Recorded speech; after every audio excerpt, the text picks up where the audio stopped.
further? Yes, sir. We have compliance, starting on page 3,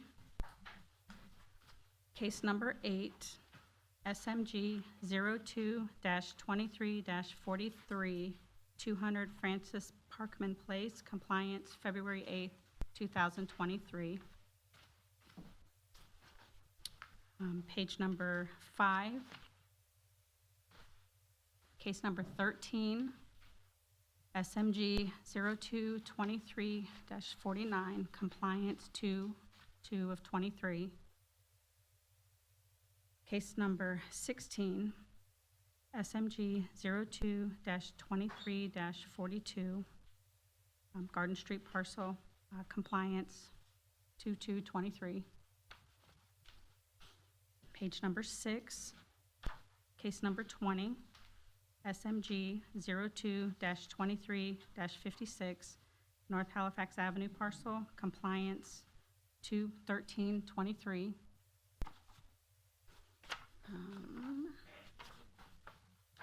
Page number 9, case number 27, SMG 11-22-324, 5 Carriage Cove Way, compliance 2/10/23. And case number 30, oh, never mind, skip that. Page number 10, case number 33, SMG 01-23-05, Oak Street parcel, compliance 2/8/23.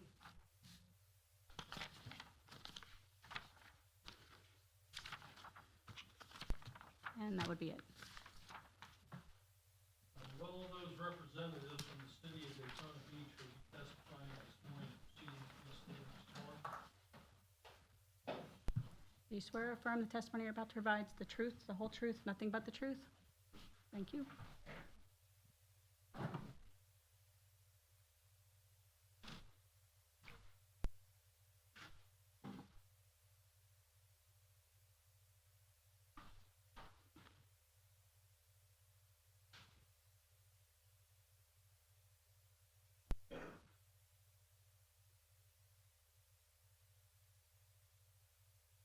We're going to start today with main review number 1.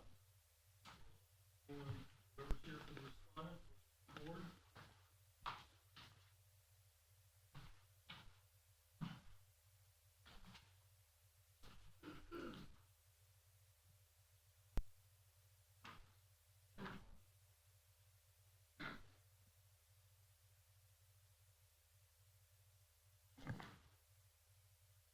Okay, we don't usually start our meeting at the end of the agenda, but it's my understanding the parties have worked it out. Here, but I'll let our inspector. Your mic. Yes, sir. Pardon? Oh, you would please be sworn by our secretary. George McHale. Amen. Mr. Inspector? My name is Denzel Sykes. I'm the Code Compliance Manager with the City of Daytona Beach, and my credentials on file. Yeah, I met with George here from 864 Orange Avenue, and we came to an agreement that we would like to recommend to the Special Magistrate and a reduction from $24,123.59 down to $4,000. Is it Mr. McHale? Yes, sir. Is that acceptable? Yes. Okay. All right, based upon the stipulation of the parties, I'm going to order that the fine and lien be reduced from its current amount down to the sum of $4,000, with the understanding that that sum is to be paid within 30 days. If it's not paid within 30 days, the amount of the original fine and lien remains in place. If you have any problem with that compliance date, if you contact our city attorney rather, he'll do everything he can to work with you, but we'll want that resolved within 30 days. Is there anything more I need to do on this one? And upon payment, the fine will be canceled and the lien will be formally canceled of record as well. Amen. Very good. Thank you so Good much. luck to you, sir. God bless you. Lien review number 2.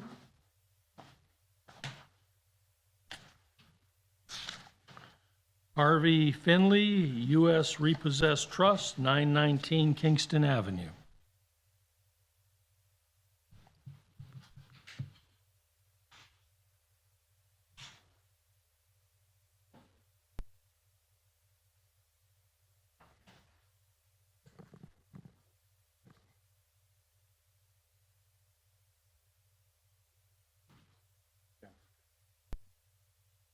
Everything okay? My attention. We did call and get another one in. Very good. All right, if you would please swear the respondent. Annika Lekik. Yes. Okay, I'm sorry, your last name again? Lekik, And your affiliation with Harvey Finley or U.S. Repossessed Trust? What is your affiliation? owner. So you have authority to speak on their behalf today. Yes, It's my understanding y'all have reached an agreement. yes. Why don't we let our code compliance manager explain it to me?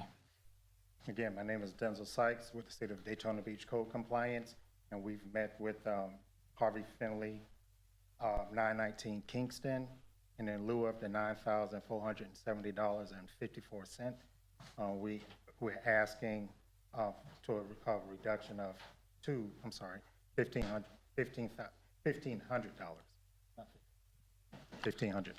All right, is that agreeable to the respondent? Yes, All right, then I will order that the fine and the lien be reduced from its current amount down to the sum of $1,500, subject to being paid within 30 days. Upon payment within 30 days, both the fine will be canceled and the lien will be canceled formally of record as well. Very good. And if you run into any problems with that deadline, once again, contact our city attorney, and It if he won't. can work with you, he will. I'll Good luck take to care you. of it. Thank you. You're welcome.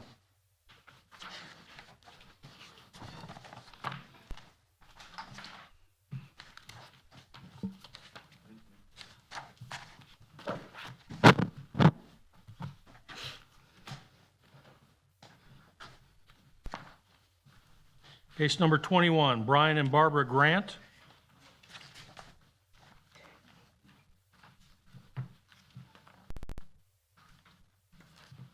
We need Mr. Garcia.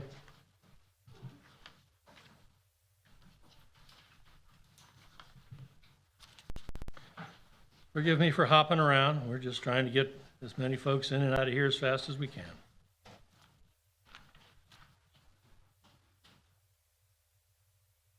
If you would please state your appearance.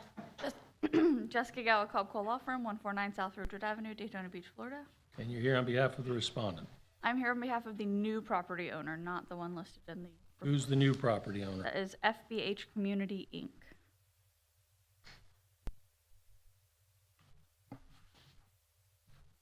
This matter is here for the imposition of a fine, so let's hear from our inspector.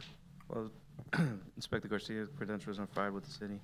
Since the last hearing, the property was sold, has been sold, and she has stated who the owner was. Staff's requesting that we add the new owner, which we did, and amend to the next cutoff. And amend to the next cutoff. Amend the current compliance date to the next cutoff, and the new owner has formally appeared of record. Correct. Is that right? Yep, I would say we have been in contact with Dan. I did send photos if we just want to connect and see what else is missing out there. That was on the 8th, so it was after the cutoff date for this one. So we'll Right. just coordinate. What they did was they did pick up some of the debris. There was just some of the garbage, trash and debris, but some of the overgrowth was not taken care of. Very good. Then, if need be, I will amend our case to add the new owner, FBH, what is it? FBH what? Community. Community. And with understanding that the new party has agreed to come into compliance, we will amend the current compliance date to March 8, 2023, or the respondents be returned to the special magistrate for consideration of a fine of up to $1,000 per day thereafter. All right. Case number 22.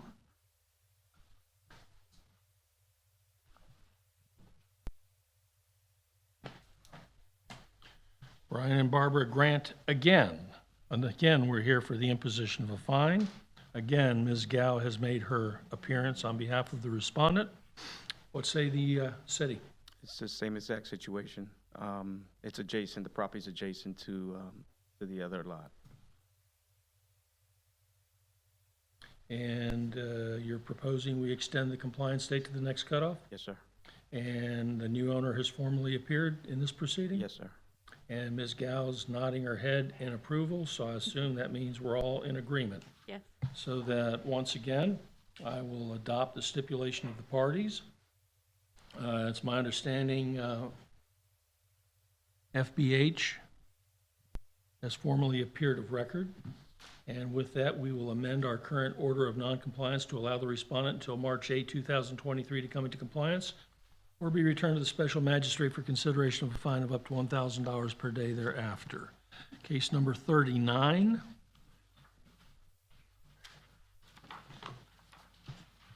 $2,000 Atlantic LLC.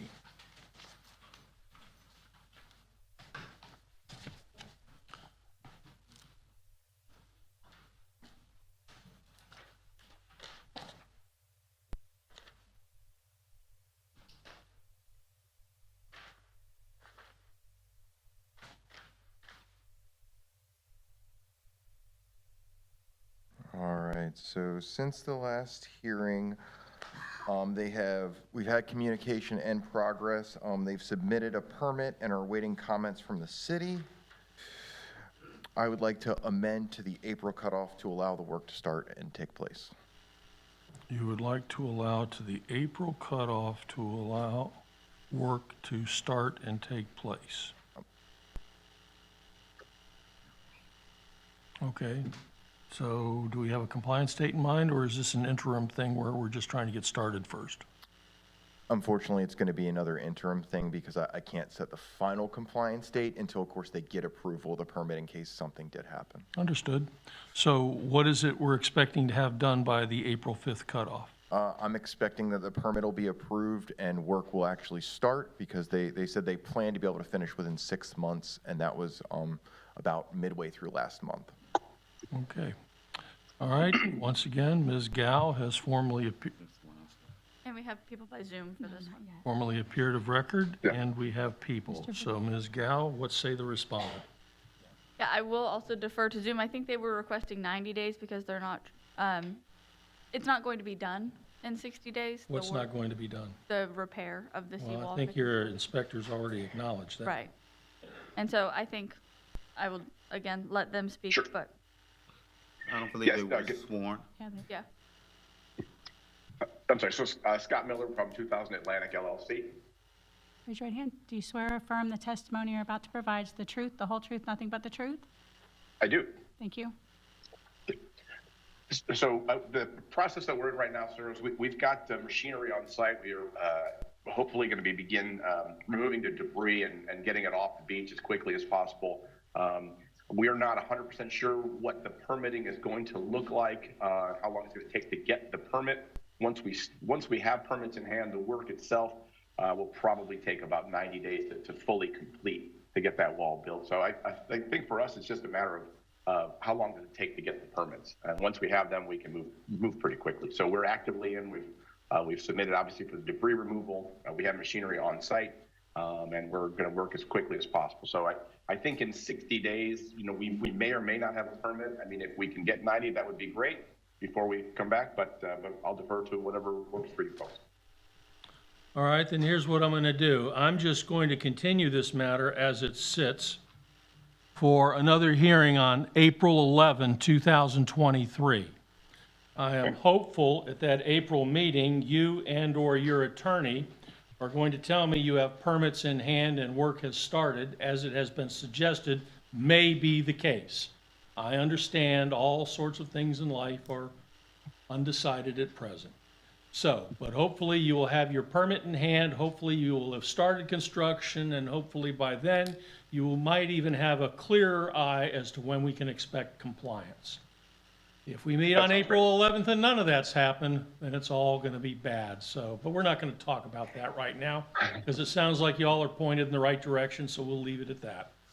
Very good. Then we'll see you all on April 11, 2023. Hopefully, you'll have your permit, construction will be underway, and then you might even be able to give us a compliance date by then. That sounds great. All right, good luck to you. Thank you. I think we're case 40 as well. All right, case 40, 2000 Atlantic LLC. Once again, Ms. Gao has formally appeared of record, and Mr. Miller, I believe his name is here Correct. via Zoom. But let's hear from our inspector again first. All right, Mr. Yates? this is going to be the same project under the same permit, so I'd like to make the same request, that we amend to the April cutoff to allow the permit to be instated and the work to start. What say the respondent? In agreement? In agreement? Very good. Then once again, we will continue this matter to our April 11, 2023 meeting. No need for me to repeat everything I just said. And like I said, hopefully by then, you'll have your ducks in a row, and we might even be able to talk about a compliance date. All right, good luck to y'all. Thank you. Okay, thank you.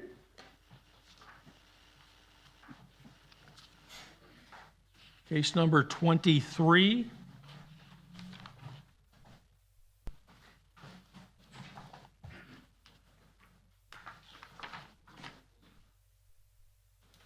Morning. Good morning. My name is Barry Hughes. I'm here on behalf of Ms. Stoddle and Miriam Aversano. I believe Michael Aversano is on Zoom. He is the spouse of Miriam Aversano. What? Is your mic on? Hello? Seems to be. We ready to go? Yeah. Okay. All right, case number 23, COSI Investment LLC and MOA Dotel and Miriam P. Aversano. This matter is here for the imposition of a fine. Mr. Hughes has made his appearance. He is counsel of record for the respondent. That having been said, let's hear from our inspector. I believe there's someone to be sworn in. We now have someone to be sworn in. Madam Secretary, if you would. State your name for the record, please. Michael Aversano. Raise your right hand. Did you hear me? Yep. Michael Aversano. Do you swear or affirm the testimony you're about to provide is the truth, the whole truth, nothing but the truth? Yes, I do. Thank you. All right, Thank Mr. you. Inspector, we're back to you. Yes, Mark Jones, a code compliance field supervisor. My credentials are on file. Since last hearing, I've had no contact from the owner or from the attorney. There has been no submittals to planning or to the building department. Staff is recommending a fine of $250 a day to a cap of $20,000.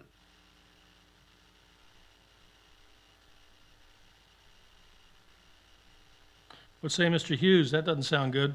No, it doesn't sound good, but it's not entirely true, Your Honor. We've been. Let's not go that far, but in any event, what do you got Yeah, to say? and this is a case that we've been struggling to get an engineer to perform work. This is, my client purchased property while it was not in compliance. The prior owner has paid off the non-compliance and negotiated down their lien, and it's the same non-compliance, so it's already been fined, maxed out, and paid. That's number one. Number two, we're still actively trying to bring the property in compliance. We had previously retained Zahn Engineering. I'm not exactly sure what happened with Zahn Engineering, but Mr. Aversano will be able to discuss that issue. I thought I had retained the services of Seamus Kirk, or Seamus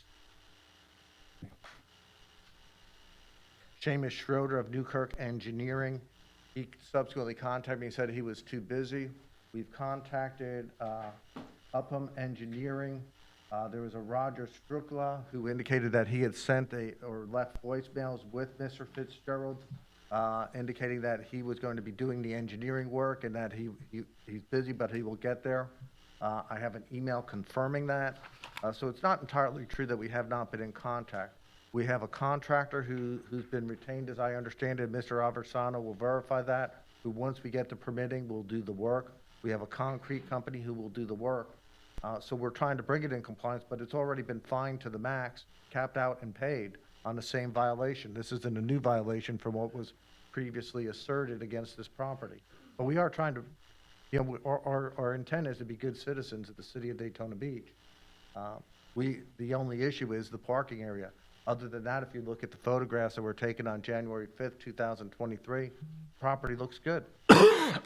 Okay, I'm lost. This was, you're telling me the same thing, overgrowth, outside storage, junk vehicle parking, was previously cited and fined and paid. When did that happen? It was cited back in 2019. Was it September 21, 2020? What? 2019 or September 21, 2020? 19. Okay. All right. And so, did you and your client came into compliance on that citation? Did not. My client wasn't the owner of the property at that time. It was fined and cited. Cited Fined and cited. Did the Cited previous, and fined, the right, did the previous owner ever come into compliance? I do not believe so, Your Honor. Okay, and then apparently you had a closing and you mentioned something about this all became part of the closing? Funds were escrowed at closing and subsequently paid to the city at a reduced amount. They had a lien review, I believe. Okay. Mr. Jackson, I see you standing there. Can you shed some light on this? I usually get Mr. Jackson to stand. I actually can't shed light on the history only because that's something the inspector had not anticipated as far as being part of this proceeding. I would state, though, the mere purchase of a property that's not in compliance and the payment doesn't eliminate the need for the property to come into compliance. The owner took the property knowing it was not in compliance and took on the obligation to bring it into compliance, and that has not occurred. The only remedy we have when it's not, or the only enforcement we have when it's not in compliance is to request that fines be imposed, and we believe that that's the appropriate enforcement, and it doesn't change merely because a prior owner paid off a lien where they elected to allow it to maximize.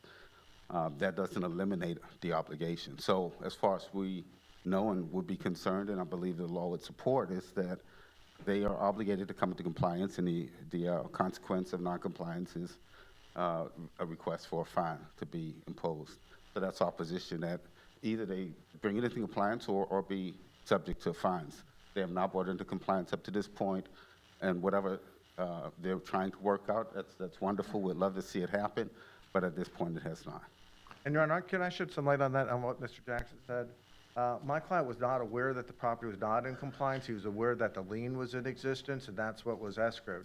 Because my client was not aware that the property was not in compliance, the title company is actually paying the costs associated with the engineering, the contracting, and everything else to bring it into compliance. We're just trying to put all those pieces together, and it's not been easy, particularly in light we can't get an engineer. What was the date of the original notice of violation? In the old case, Let me ask him Oh, that I'm sorry, question, sir. because I'm looking at something that says September 21, 2020.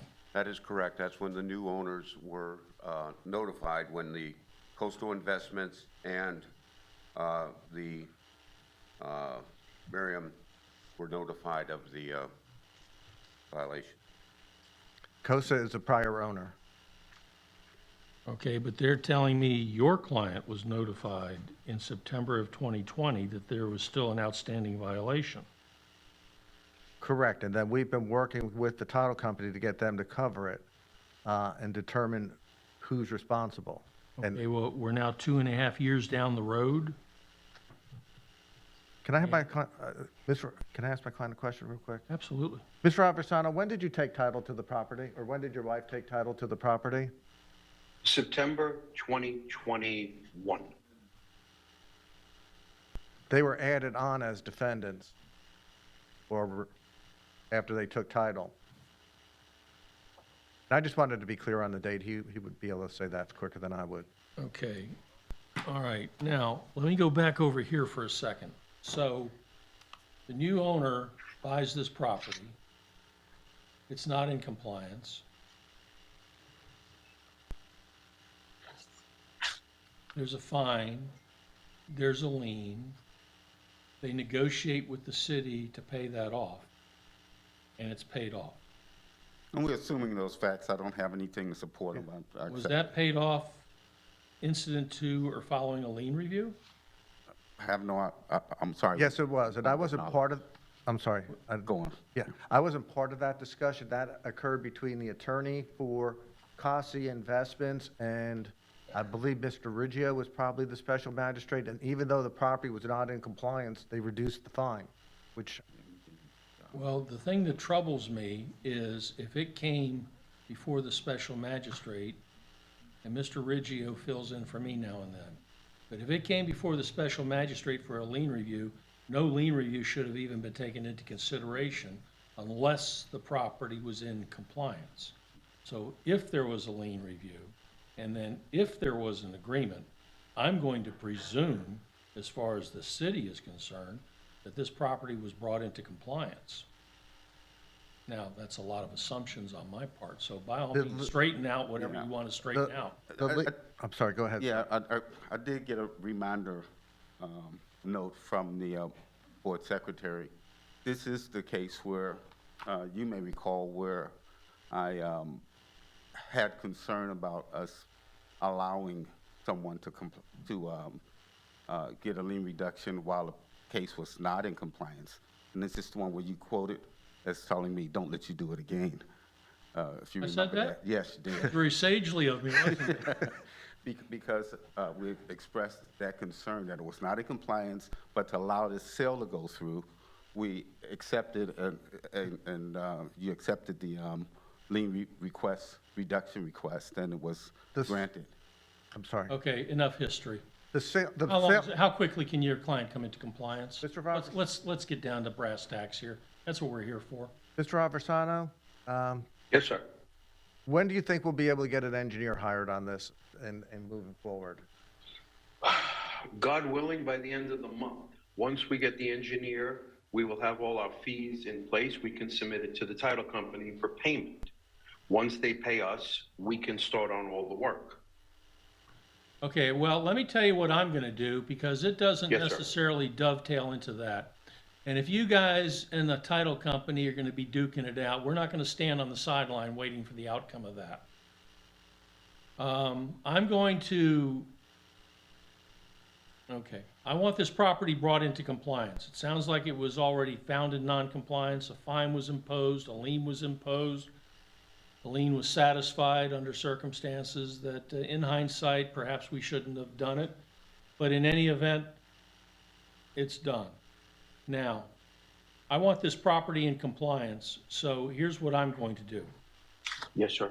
I'm going to leave this matter in its current status as far as an imposition of a fine goes. I'm going to continue this matter to our March 14, 2023 meeting. And at that point, I want to hear some concrete accomplishments toward getting this thing done, and I want a compliance date. And let me emphasize something. Don't bother telling me we'll get this done just as soon as the title company pays us. I won't care. Not my problem. Okay, Not my problem. understood. This is just messy enough to where I'll give you a little benefit of the doubt. And first and foremost, we're here to get properties into compliance. We're not here just to bang people over the head with fines, but we'll do that when we need to. Don't misunderstand me. Your predecessor found that out. So that having been said, I'm continuing this to our March 14th meeting. You are going to be as diligent as is humanly possible as far as lining up your engineers and whoever else you need to line up, because I'm going to be looking for a compliance date. We'll talk about it, we'll decide on one, then we'll hold you to it, and then we will hold you 100% responsible for whatever you fail to do from that point on. How's that sound? Perfect. Thank you very much. All right, very good. So I guess the bottom line is we'll continue the consideration of this matter to the March 14, 2023 meeting. All right, next case number, does it say 32 or 30? Probably says 30, but my understanding is that case has been removed. That's Mr. Clank's case. Yeah, Mr. Kelly, I didn't do anything formal, but our request is that we continue this one more time to the next month. Yeah. This is the one where we anticipated the need for a special meeting after the city staff considered some of the concerns raised by Mr. Hughes regarding the long history on the Mr. Kling's property. And so the city is mulling over and trying to work out a plan or a manner in which we want to ultimately approach this matter to get it resolved, and another month would be what we're requesting. Okay, Mr. Hughes, you have any objection to the continuance of this particular item to the March 14th meeting? No objection, Your Honor. I had understood this was already taken off, so. All right, in accordance with the stipulation of the parties, we will continue case number 30 to the March 14, 2023 meeting. That brings me to item 42.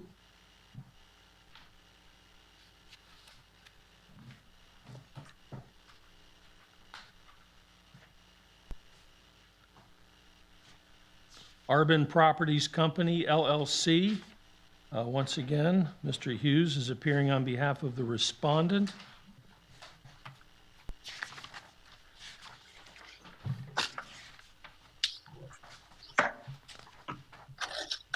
This matter is here for the imposition of a fine, so let's hear from our inspector. Mr. Yates? Since the last hearing, we've had no contact and no progress. I'd like to ask for a fine of $100 a day to a maximum of $25,000. Let's say the respondent. Your Honor, my client had been dealing directly with Mr. Yates. I had not been dealing with Mr. Yates. I've requested my client have, actually last week, I requested information as to what contact he had. He said he had minimal contact, quite frankly. I spoke with him this morning. He indicated that the property is practically sold. This violation, and it's going to be on the next case also, they're going to be the same arguments and same discussions. There were numerous violations that were cited. There was overgrowth, I believe. There was some debris. All those matters have been corrected. We're talking about a seawall now. And again, the issue is, getting an engineer.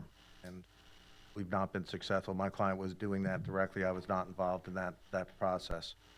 And based on the conversation with Mr. Yates at the last hearing, he said he had been in contact at the last one, so I assumed there was ongoing contact. Well, what's your understanding as to where your client stands with regard to the seawall or what he's accomplished? My understanding is that they're trying to get a concrete person out there. They think that it's non-structural. They believe that they can correct it without rebuilding the seawall. They're trying to get some company out there to do that, but obviously all the companies are tied up with the disaster on the beach. And to be clear, there are no other issues on this case. It's just the seawall, and there were no other issues on this case. There were no? No, that's a different case you're thinking of. Okay, I was across the street. I thought you had the same ones. I thought, because I know we cleaned up this lot also. Okay. All right, so let's focus on the seawall. All right. Sounds like you need to tell your client he needs to polish up his communication skills. But once we get past that, are you telling me there are some extenuating circumstances I should take into consideration with regard to your client's ability to come into compliance on the seawall? Your Honor, I think that the ongoing situation on the beach with regard to any seawall is an extenuating circumstance. What is the ongoing situation? I'll ask you first. What is, I don't know. I mean, I don't live on the beach, and all I hear is what comes across my TV. Well, I mean, so what is the status of property owners' ability to actually get tradesmen out there to work on seawalls? Because we have a number of these cases. correct. And I'm sure I'm going to be hearing this time and time again. I mean, what I would say is, especially given his own testimony, that all he needs is a concrete person, and we still haven't got that. And this case opened in February 9th, 2022. That I just think with no additional communication and no additional actions, no showing that they reached out to someone and that it's scheduled, that we're just sort of at an impasse here. Okay, what say the respondent? Your Honor, I had believed that there was communication, and I'll accept the gentleman's word that there wasn't. I thought there was ongoing communication. What is required to come into compliance? They need to repair the seawall and repaint areas of peeling or faded paint on the seawall. Okay, say that again now. They need to repair the seawall and repaint the areas of peeling and faded paint on the seawall. Those are the only two When it items. comes to the repair of the seawall, how much time should, forget the history, let me just ask you right now. These photos, anyway, when it comes to the seawall itself, how much time should reasonably be required? I don't know the extent of the damage to the seawall. I believe it should be able to have been done within a couple months. Couple months. 2 to 3 months.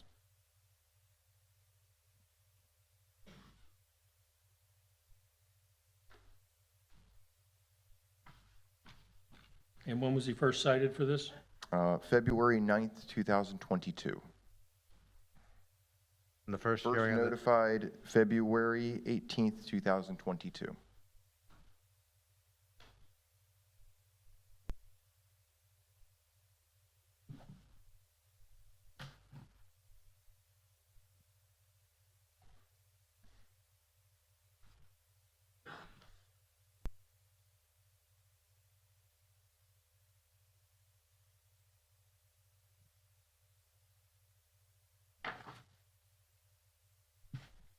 Where does your client stand with regard to this concrete person I'm told he needs, or he's trying to locate, or what have you?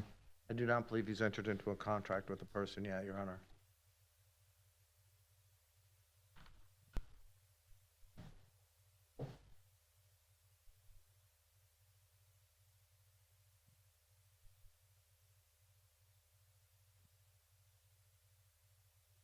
Our I make inspector says it's a couple months' work to do the concrete work. Got any idea at all how much time it should reasonably take to do what work needs to be done? This is what I would suggest, Your Honor, and I'm answering your question in an indirect way. I would suggest that we have the wall painted within 30 days, concrete work completed within 3 months. Well, that's close. Here's what I'm going to do. I'm going to order the 5. No, I'll tell you what, I'm going to give him the benefit of the doubt, since it's a seawall, by May 3, 2023. Failing that, a fine in the amount of $200 per day will go into effect, and it will continue each day thereafter until the property is in compliance. So, the communication problems are history. What I'm hearing is anywhere from 2 to 3 months to get the work done. I'm cutting him some slack because it's a seawall, and that seems to be a magical term around here these days. So I'm giving him a little less than 90 days to get it done. Failing that, that fine will automatically go into effect. Thank you, Your Honor. Okay, is there anything else I need to say on this one? She's raising her finger. What's the maximum? $25,000. Data. $200 per day until the amount of the fine reaches the sum of $25,000, or the property is brought, that the fine will continue to accrue each day thereafter, after April 5, 2023, until such time as the property is in compliance or the amount of the fine has reached the sum of $25,000. Okay, case number 43. Same client, Arbin Properties Company, LLC. Once again, we have Mr. Hughes formally appearing on behalf of the respondent, peeling paint and dilapidated seawall, yet this appears to be a separate notice of violation, so that having, and it's also here for the imposition of a fine. So that's having been said, let's hear from our inspector. We have the same situation. It's a different section of the same wall. So I would request the same thing, that we do the $200 a day fine to a maximum of $25,000, the cutoff being May 3rd. Because it's the same thing. What no say the communication. respondent? I would say that we should run the fine in conjunction with one another. We shouldn't be double dipping. Why do we have a separate violation on a different part of the same wall? Because they're two separate parcels with two separate walls. They just happen to be next to each other. The walls join with one another. And is it common ownership? It is. Okay. All right. I am going to, for the purpose of this ruling, I'm consolidating cases 42 and 43. And so that we should be clear here, compliance in both of those cases by April 5, 2023, I'm sorry, what did I previously say, May? May. Yes. By May 3, 2023. Failing that, a fine in the amount of $200 per day will go into effect on both parcels.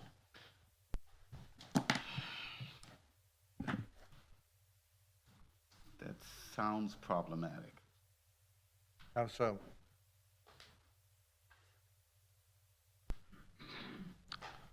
Because I'm trying not to duplicate your fine, but you're dealing with two separate parcels. Then let's make them 125 each.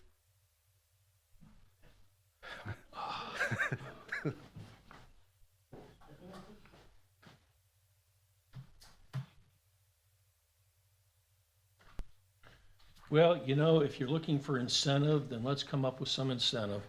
This too, I will order that the respondent be in compliance by May 3, 2023, or the respondent will be returned, I'm sorry, this parcel will be in compliance by May 3, 2023, or a fine in the amount of $200 per day will automatically go into effect and continue to accrue each day thereafter until the property is in compliance or the amount of the fine has reached $25,000. There we go. We just doubled the whammy, so. We appreciate it. Have a good day, Your Honor. Just tell your man to get it fixed. Case number 46.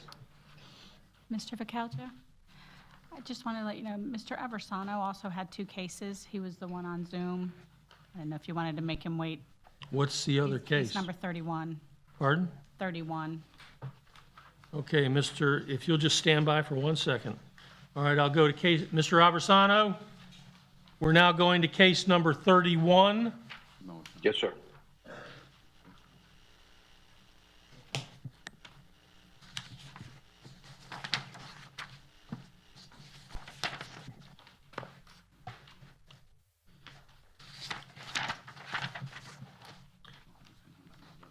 Okay, again, this is the Aversanos, case 31. This one dealing with 536 Park Drive and 538. This matter is here for the imposition of a fine. Let's hear from our inspector. Good morning. Sarah Kirk, inspector with the city. My credentials are on file. Since the last hearing, I have had contact with Mr. Aversano. There has been progress. There is a window permit that was approved January 18th. I did receive communication from Abaco Windows about the installation date towards the end of this month. With that, I would like to amend to the next cutoff for compliance. Next cutoff being March 8th. Yes, please. Okay, Mr. Aversano, our inspector is suggesting we amend your compliance date to March 8, 2023. What say you to that? It will be done by then. Thank you. Very good. Then, based upon the stipulation of the parties, I'll amend our current order of noncompliance to allow the respondent until March 8, 2023 to come into compliance or be returned to the special magistrate for consideration of a fine of up to $1,000 per day thereafter. Good day to you, sir. Thank you, sir. Have a good day. You too. Case number 46.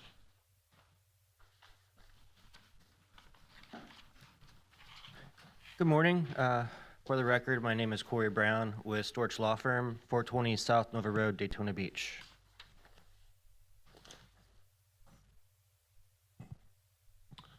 Okay, counselor, case number 46 is the matter of Mark A. and Julie L. Walshager. Continued from a January hearing. We need a progress report and timeline. Mr. Yates is here. Which one of you is going to give it to me? Go ahead and give your report. Okay, well, we're still working through the process of getting a permit with the Florida Department of Environmental Protection. And there's a lot of damage here, so we're looking to rebuild the seawall and backfill with sand. So latest update is working through the application process and gathering additional documents for FDP. I'm uncertain exactly how long it's going to take to get the permit approved, but thereafter we have an engineering firm, CRA and Associates, and are working with them on the permit, and that it just needs to be an engineer needs to be hired and repaired thereafter. And you guys also got your emergency permit for the sand as well, too, right? Yes, I was told there was an emergency permit for sand. You did get it. I checked with DPVR. Okay, so I think part of the question there is, although that looks like a bunch of sand has been put there, doesn't it? Yeah, no, yeah, you guys got the permit. Oh, You guys started perfect. pouring the sand. Yeah. I wasn't told that, so this is Okay, great. yeah. There's more progress than I actually thought there was. So the wall needs to get built back so that sand doesn't get re-eroded. But other than that, we're working through the process. Where'd you get your sand from? Looks to me like you struck gold. I know, I don't know where that comes from. It doesn't look like beach sand, though. A No, little it doesn't. odd. But I mean, I think it's definitely an emergency situation, because that Well, home is about to fall on the permit beach. says that it is to be beach sand of the same quality. I will have to check on the color, but that's DPBR's permit to run. Mm-hmm. So they're the ones who do the inspection on that sand, not the city. Okay. All right, well, despite my curiosity, so where do we stand on this? We are requesting to amend to the May cutoff to allow the permit to be gotten and some of the work to take place. And I guess in this one, we probably, I don't know if we have an actual cutoff. I don't think we have do we have a? No, you're right, we were here for compliance date? progress. No, So we it'll don't. just be continuing the progress. All right, have we found them in non-compliance for starters? That's already occurred. That's already occurred. Yeah, there has been. All right. Then I am going to continue this matter again, this time to our May 9, 2023 meeting. And similar to a case that we handled earlier, at that point, we're hoping you're going to have whatever permits in hand are necessary. We are hoping you have started construction, and we are hoping you'll have a little clearer eye as to when we might be able to reasonably expect a compliance date. So we'll talk about a compliance date then. All right, Okay, great. I think that's it. All right, thank you. Good luck to you. Thanks. Where does this sand come from? Variety, I would hopefully a local quarry, but we'll see.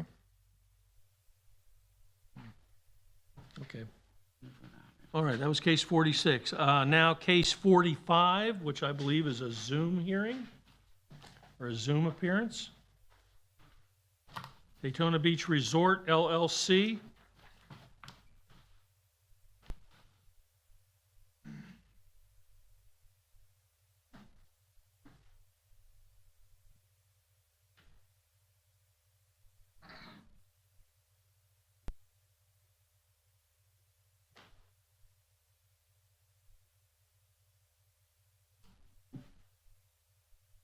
Yes, sir, if you would please state your name. Good morning, sir. I don't know if you could hear me before. My name is Brent Kimball. Can you hear me okay? I can hear you fine. Thank you, sir. Are you an attorney? Yes, sir. All right, then let's please note Mr. Kimball's appearance on behalf of the respondent, Daytona Beach Resort LLC.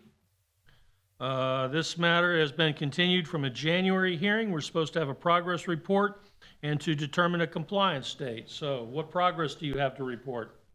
In the interim, sir, we had a meeting with, I believe, Mr. Sykes and Assistant Attorney Mr. Jackson to go over, as well as our staff attempting to keep in touch with Mr. Yates to go over what progress has been made, to go over what extreme repairs are going to be needed for the garage.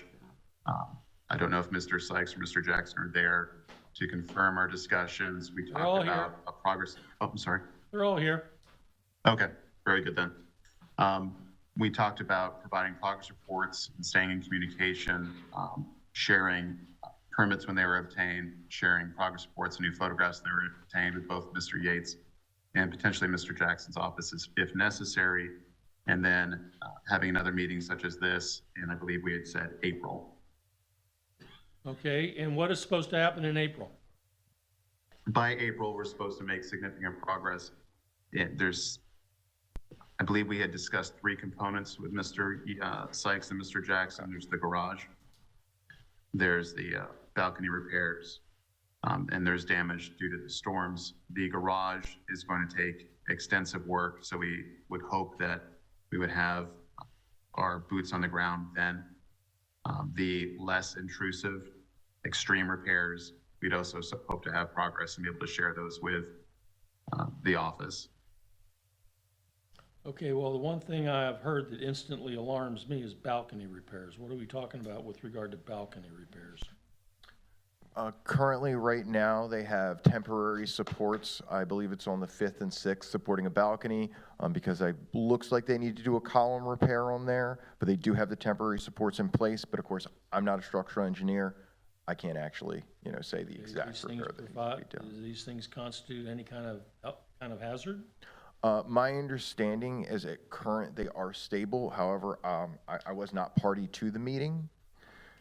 So, Okay, Mr. Kimball, what's going on with the balconies? They are stable. They do have support. There isn't any kind of public concern that has been raised before. I'm just trying to give you the visual. This isn't something where there's going to be a collapse. The concern we would have with that, with the public safety issues, the garage, and that's something that we've shared with staff and with Mr. Sykes and Mr. Jackson. The garage is the public safety concern, and that is currently closed, except for professionals, engineers, people that need to do the analysis of what needs to be done. So just to emphasize that, the garage is the thing that we are very concerned about. All right, well, Everything just as else- long as y'all are cognizant of whatever might actually pose a risk to anyone on the premises. So I'll defer to you people as far as how you address the garage, which it sounds as though you've attended to, as well as balconies, which I'm only hearing for the first time right now. But I will alert you that balconies fall into the category of pools around here. We don't mess around with them. They either get fixed or they get secured out the wazoo. Okay, so I've yet to hear anything definitive about what I can expect when we meet again. Okay, Mr. Jackson, did you want to say something? Yes, I did, Mr. Kelcher. As to the, our intent was to add the condo association. I don't believe council, I don't know if he has that authority to stipulate to that. We will send them notice. Apparently, we overlooked that. I know we talked about that when we met then. Yes, sir. The condo association is actually the ones that are the owners of that portion of this project, the balcony portion. And it is my understanding, and if I could get some clarification from council, that those units that have the balcony, that need the balcony repair are vacant units, and they'll remain vacant throughout this process until they come into compliance. That is my understanding as well, sir. Okay, good, then I don't have to order that. But we will go ahead and formally add the condo association unless council can stipulate on their behalf. I don't know if he can. I don't believe, if I remember. Oh, no, right. we're adversaries. I cannot. Okay. Okay, so when are we reconvening and what are we going to accomplish between now and then? we wanted to come back in July where more concrete plans should be formalized. They have their engineers in place. They pretty much have everybody in place, my understanding, except for you guys are still waiting to sign the final contract with the contractor who's going to do the work. Is that correct? Yes, Mr. Yates. Yeah, so we'd like to come back in July and do another progress report and hopefully establish a formal compliance date. Okay, And in the interim, sir, oh, I didn't mean to speak over you. go right ahead. I was just gonna say, in the interim, I wanted to do a progress report with Mr. Jackson if he's available in April as well, just to keep everyone in the loop. I want to over-communicate.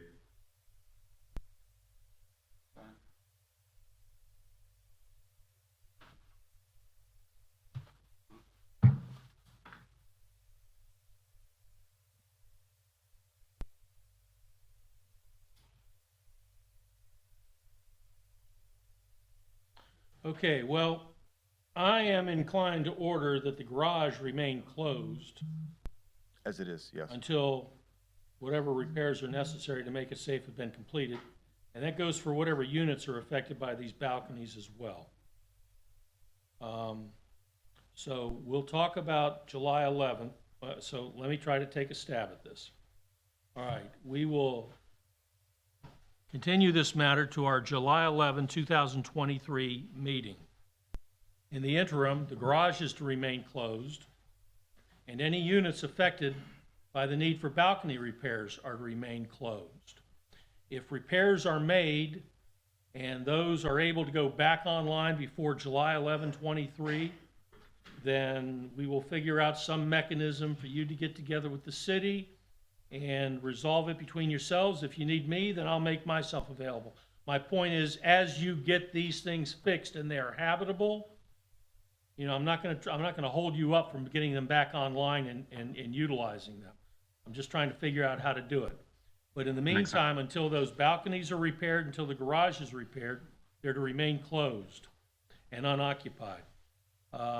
So that having been said, I guess and it's my understanding as it stands right now, those units affected by the balconies have been secured, or at least are closed. That's my understanding at present. It's my understanding the garage is closed. So with that warning, if you will, we'll go ahead and reconvene on July 11 of 2023. And if you want to bring up any interim matters regarding those balconies or the garage, I'll make myself available to hear it if need be. Very good, sir. All right, good luck to y'all. Thank you.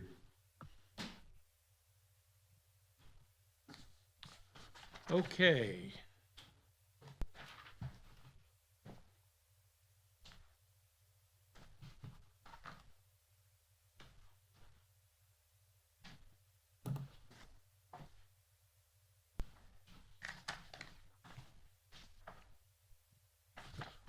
Case number 1, SIG Global Family Limited Partnership. Anyone here for the respondent?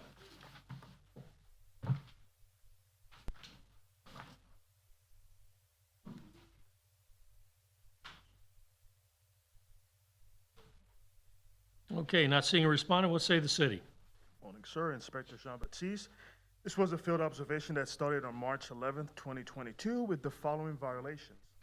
Failure to repair a damaged retaining wall, failure to remove dead vegetation, failure to remove all trash and debris. Notice of violation was generated and sent certified mail. Notice was delivered on March 21st, 2022 with a compliance date of April 21st, 2022. On April 27th, 2022, code management staff and owner and his representative had a meeting on site discussing what needed to be done and how the work should proceed. However, since that time frame, I have not heard from the owners nor his representative. A site reinspection on December 9th revealed that the facility is not in compliance. These are the recent pictures depicting the violation as I observe it on the dates noted above the pictures. As such, at current, staff is requesting a finding of non-compliance, compliance by the next cutoff. Okay, based upon our inspector's report, based upon our inspector's testimony, I find the respondent in non-compliance. In order the respondent to come into compliance by March 8, 2023, or be returned to the special magistrate for consideration of a fine of up to $1,000 per day thereafter. Thank you. Case number 2, Andre Rondeau and Odette Peralt.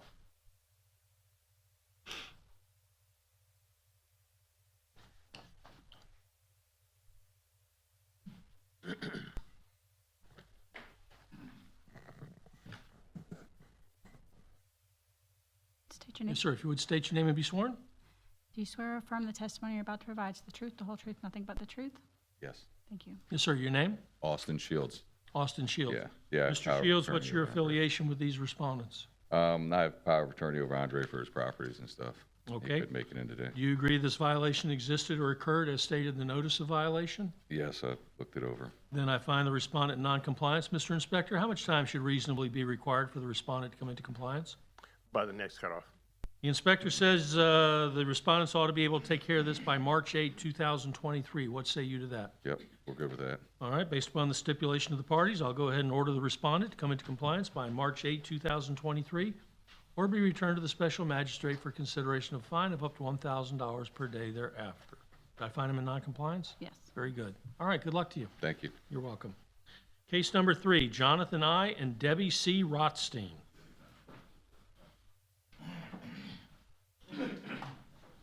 Get off the phone, Mr. Rothstein. Sorry, Judge, it was my office. I apologize. You can refer to me as Your Honor if you would like. Okay. Mr. Rothstein, do you agree this violation existed or occurred as stated in the notice of violation? Well, there's a couple problems, as always. The first problem is this notice of hearing is directed to Debbie C. Rothstein also. She hasn't been a property owner there since 2008. So the notice is deficient on its face. As it relates, hello, Curtis. As it relates to the as I understand it, the awning issue, in that picture, there it goes, yes. That awning has blown away in 3 different hurricanes. Not the awning itself. If it blows away, the house is blowing away. But the canvas that is attached to it has blown away twice. And second of all, Judge, I was looking up this violation, And Judge, the awning is there. It's not dilapidated. It's in perfect shape, except for there's no canvas. And I don't see a, What part of that sounds perfect to you? well, the part that according to the notice of violation, it said it's dilapidated. It is not dilapidated. The awning was torn. Well, it's gone. Well, as much as I'm enjoying this debate, I'm going to find the respondent in non-compliance. How much time is it going to take to come into compliance? Next cutoff. Okay, now, the only thing you said that was of any interest to me is were you trying to tell me that this thing has been fixed and repaired several times since the notice of violation? No, not since, before, Judge. I've gone through two major hurricanes, and every time the canvas just blows away. Yeah, It rips and I got a and- dock that's somewhere around Flagler County right now, so what's your point? Well, Judge, I just don't think it's out of compliance. Okay, all right. But I'm Okay. gonna, even if it's not the next date, I'm going to need more than, the next date's March when? March 8, 2023. How about April? How about March 8, 2023? Okay, Judge. We will go with March 8th. Look on the bright side. I'm not going to make you wear a suit next time you appear before me. I didn't know that, I thought this was what it was last time when I came in. There was no Judge Vaquelia. I was disappointed. New sheriff in town.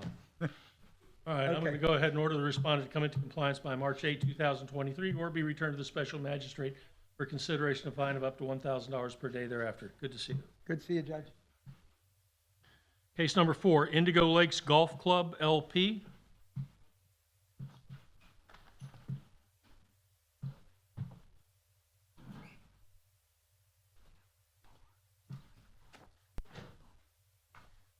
Morning, Your Honor. Good morning. If you would please state your name and be sworn.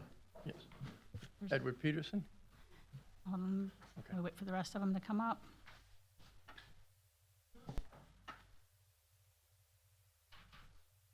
There.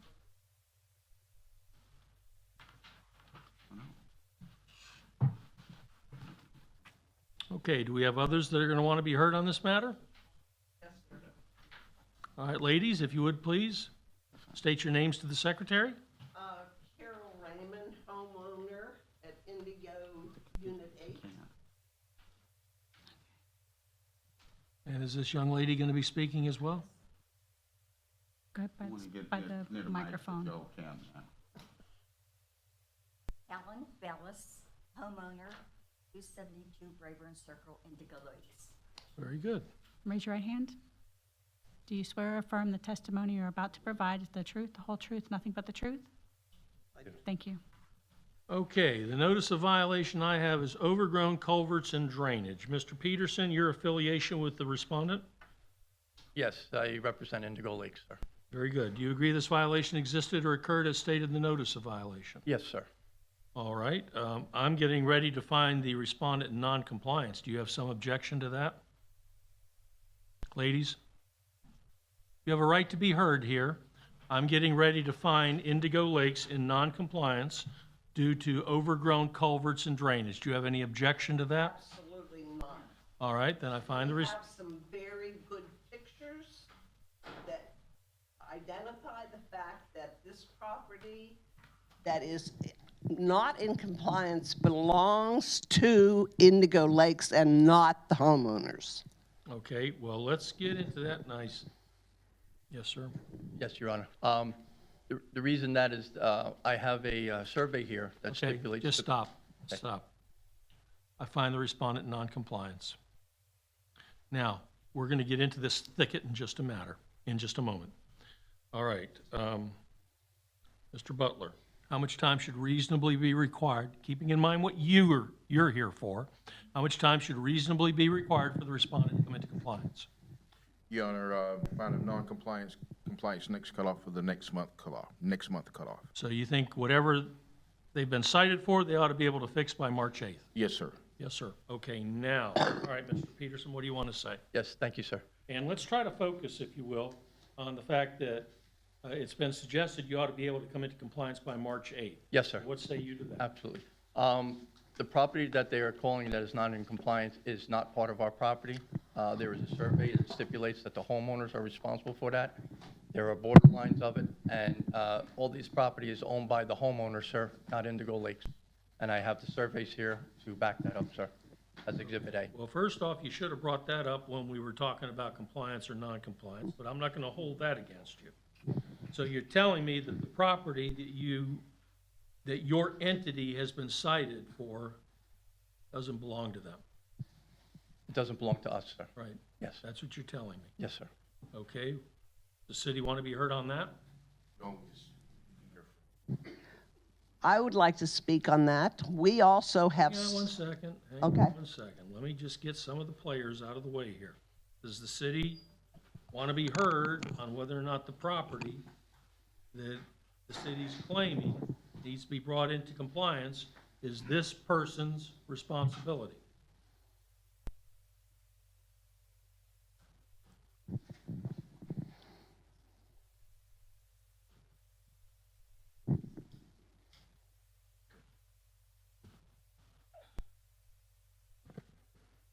Your Honor, at this point, after investigating this situation, as you can see the pictures, I've met with Mr. Peterson at site. I've also met with the homeowners. They have some information that shows that it belongs to the golf course. He has some information that's showing that it belongs to them. That's why we're here today, to get this resolved. Okay. All right, ladies, what you want to tell me? Sir, we have surveys showing where the golf course begins and where our properties begin. In addition to that, we also have some very specific pictures because this golf course has been, they've tried to sell it 3 or 4 times. Every time they try to sell it, they do a survey. We have pictures that show where the property ends and our property begins. And we can show those to you. I mean, we also, even some of these pictures show you where the out of bounds markers are. Okay, so you tell me you've got surveys. You tell me you've got surveys. Okay. I'm not a surveyor, but I suspect the city of Daytona Beach probably has 1 or 2 at its disposal. So why would we not defer this matter to the city attorney for he and the building department to figure out where boundary lines are? I don't know that I should be the person trying to delineate boundaries. Mr. Vakelja, a few months ago, the city engineer department did go out and they kicked it back over to code enforcement, letting us know that it was not a city piece of property. And Inspector Butler and myself, when we investigated, we did pull up through the Volusia County Property Appraiser's website, and it popped up under Indigo. When we met with Mr. Indigo Peters, Lakes Golf Club LP? Yes, sir. Okay. And when we met with Mr. Peters on his survey, what he showed us was, on the plat there, was that it seemed like it was some type of an agreement more so than ownership, that the homeowners was going to maintain parts of that property. Then at that time, we tried to get a meeting with everyone at the table, tried to come to an agreement, trying to work through it. No one wanted to meet, so here we are. So. Okay. Well, we did want to meet, sir. We were willing to negotiate and come, but they wanted to come here first. Okay. Well, Sir. Just a second. This is what they pay me the big bucks for. You got your survey? Yes, sir. You have your surveys? We've got our individual surveys, yes. And your photographs? Yes. Okay. Now, will I be able to figure this out by looking at their surveys and their photographs? Probably not, because it's the stance that they're taking, not, I don't think the survey is going to help based on the stance. If you look at the survey, yes, it's going to be Indigo.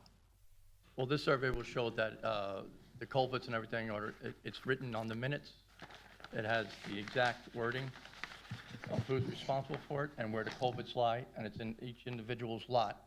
and the lot owners are responsible for that culvert part of the property line. And it shows it on both sides. Okay, stop. You have your surveys. Yes, sir. Do you have your surveys? Yes, sir, we do. Our individual surveys. Okay, then why don't you leave that with the city attorney? Why don't you leave your surveys or photographs or whatever you want me? I'm not gonna let all these people sit here while I sit there and mull over surveys.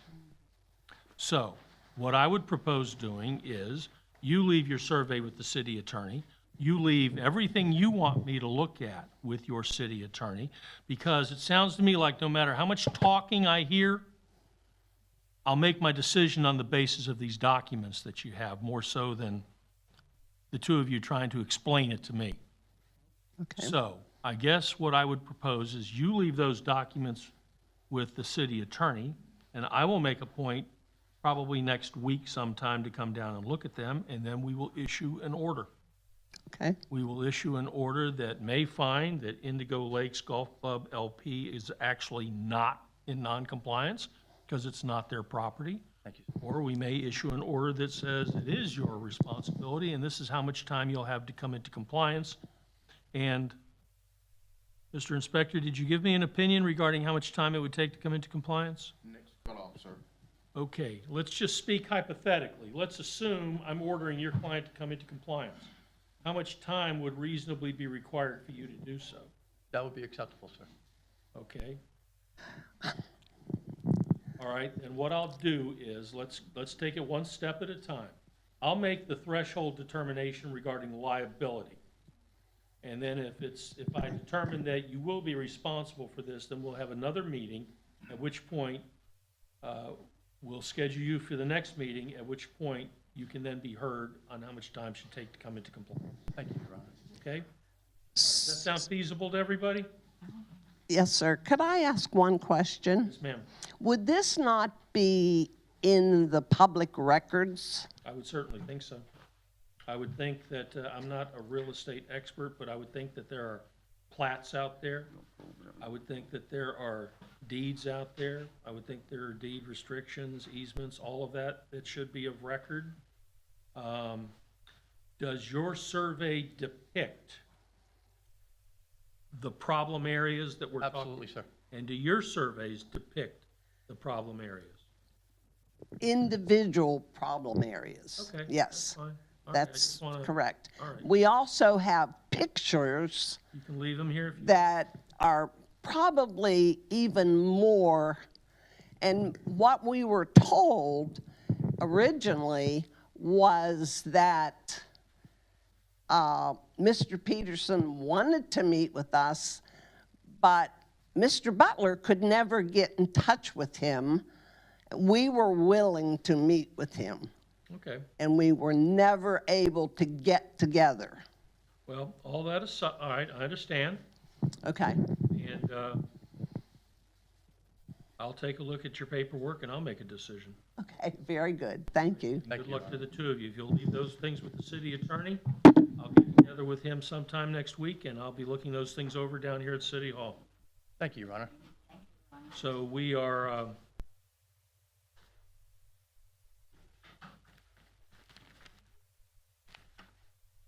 how do I do this? Hey, Tony. All right, I intend to generate a ruling on the basis of my review of these documents. Is there anything more I need from these folks right now? At this time, I don't think so, Mr. Okay, McKelvey. I think I have everything I need, and then I will report directly to the secretary what my ruling is. Well, I mean, what I intend to order, and then she'll prepare the order. So you'll be getting your decision by way of whatever order I enter. I guess I did want one thing clarified. I wasn't clear on everyone's role.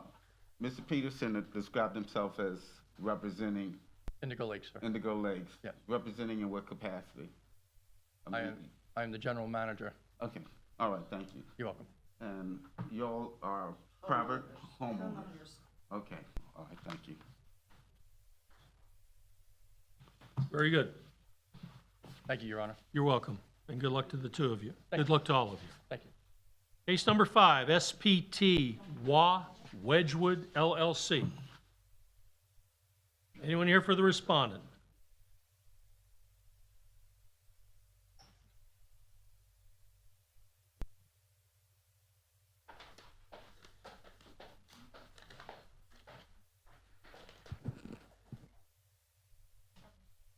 Give us 1 second. All right.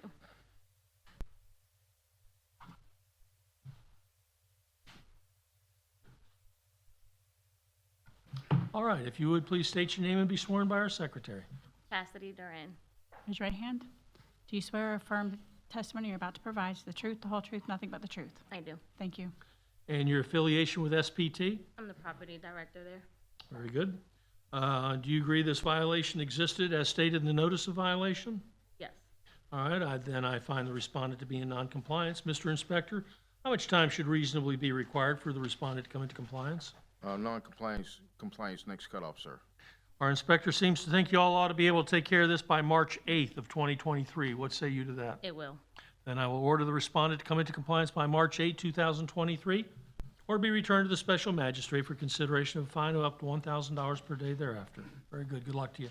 Thank you. You're welcome. Danielle Marashi?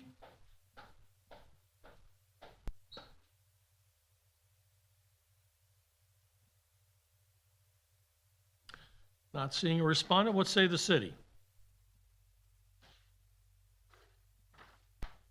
Yes, this case opened on July 22nd, 2022 for landscaping and site restoration. The removal of asphalt, grading site, sod and seeding lot, and maintaining the perimeter landscaping. First notice was posted on September 6, 2022, with compliance due October 7th, 2022. The asphalt was removed on September 19th, but the gravel base and the restoration has not been completed. Staff requests a finding of noncompliance with compliance due the next cutoff. Okay, noting the absence of the respondent, based upon our inspector's testimony, I find the respondent in noncompliance and order the respondent into compliance by March 8, 2023, or be returned to the special magistrate for consideration of a fine of up to $1,000 per day thereafter. Case number 9, House of God, etc., Incorporated, care of Thomas A. Richardson.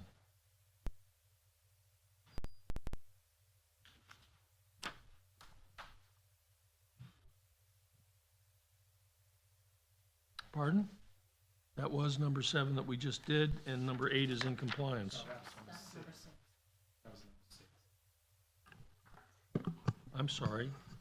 So what did I do, leap over Mr. Jacobs? Correct. All right, if Mr. Jacobs, if you're out there, we'll be coming right back to you. Right now, case 9, House of God, etc., Incorporated. Not seeing a respondent, what say the city? Inspector Bostwick, inspector with the city credentials on file. All right, this case was field generated, opened on August 15th of 22 for overgrown vacant lot, trash and debris, fallen trees. First notification was on August 17th of 22. Compliance was due by November 14th of 22. Last day of reinspection was February 10th of 2023. Result non-compliance. There's been no contact with the owners. Staff requests a finding of non-compliance with compliance due next cutoff.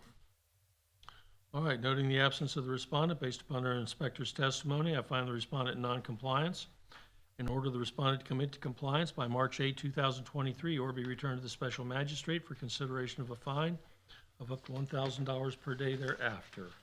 Let me go back now to case number 7, Kenneth Jacobs.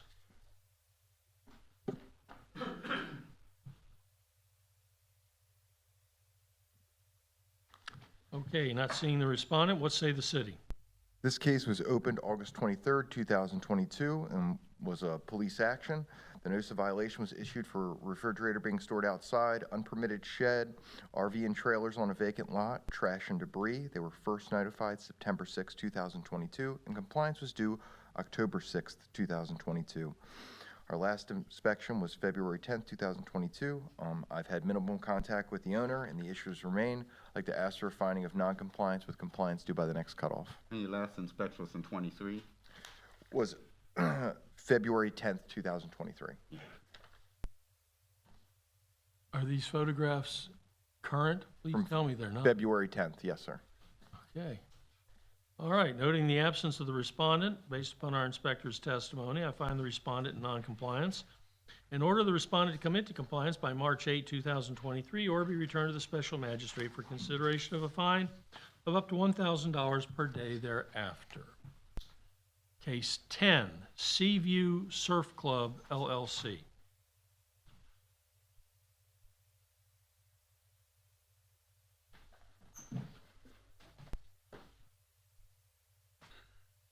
All right, this was a citizen's complaint opened back on May 23rd of 2022 for overgrown vacant lot with trash and debris.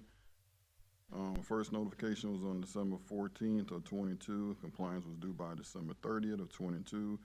Last day of reinspection was February 10th of 23. Result non-compliance. I spoke with the owner, Randy Squires, on February 8th. He says he will have it done within the next 2 weeks. Staff requests a finding of non-compliance with compliance due next cutoff. Where is this property? It says North Atlantic Avenue. Yeah, it's on the corner of North Atlantic and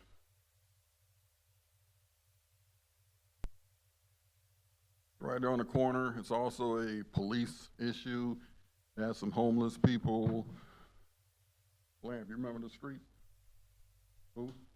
Blaze, corner of North Atlantic and Blaze.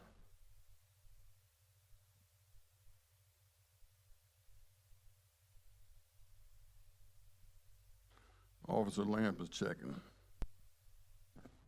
Well, what was going on there? We had some homeless people with the police, and they broke into, someone's property. So that's also a part of this case.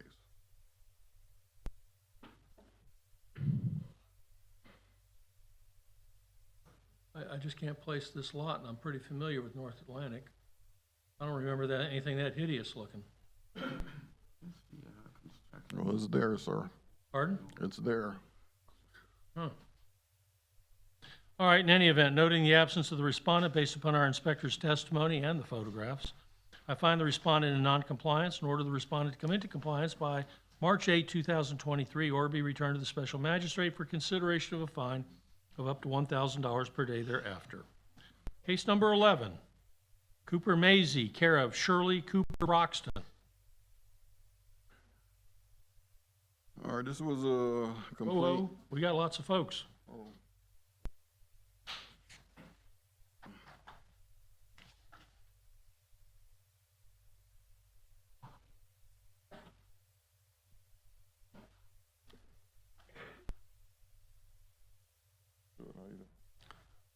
Okay, whoever's going to be speaking, we just need you to give your name to our secretary so she can swear you.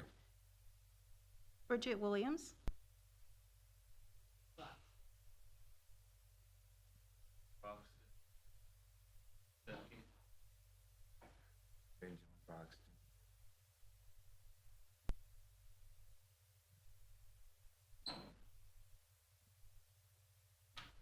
Shirley Broxton.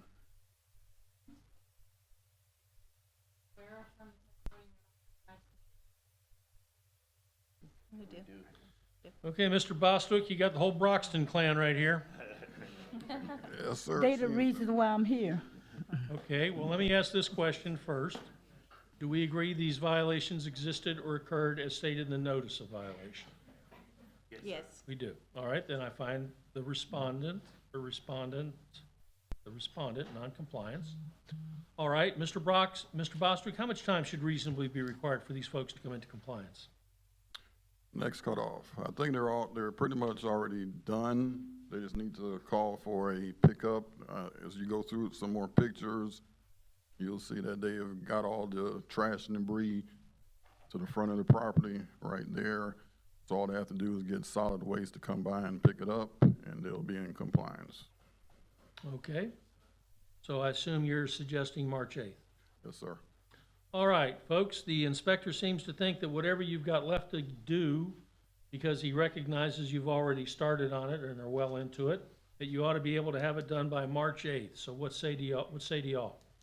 My son said he cleaned it already. We picked it up. We do have pictures. Okay. All that debris has been picked up and cleaned. Your word's good for me. Sir. Now, all you gotta do is you gotta call this gentleman out there to eyeball it for himself, Yes, sir. and then he'll put a notice of compliance in the file, and then you're done. But I wanted you to see the picture they got now. I'm happy to look at them. So, Once we, get with him and he take pictures, or we need to come back in court? No, sir. Okay. As long as you satisfy this gentleman that you've got the job done, he'll put a piece of paper in here saying it's done, and that'll be it. can I say one more thing? Yes, ma'am. Okay, I live in Tallahassee. I've been beautiful. trying to get back home. Looks nice. Trying to get back home, but I have to depend on my son, and he's a truck driver, that 18-wheeler, so he don't be around. So people say they're gonna clean it, and they don't clean it. I live way in Tallahassee. I don't have no way to get here. Until I can move back, I have to depend on him. So Well, we understand that. he's the one that I thought was getting it cleaned, but We got it clean, and it will be taken care of. All right, well, hear me out, but don't get rattled by it. I'm going to order the respondent to come into compliance by March 8, 2023, or be returned to the special magistrate for consideration of fine of up to $1,000 per day thereafter. Now, you've already done the job. Contact that gentleman for his final inspection. You got till March 8th to do it. Thank you very much. You're welcome. Good luck to you. Thank you. thank you.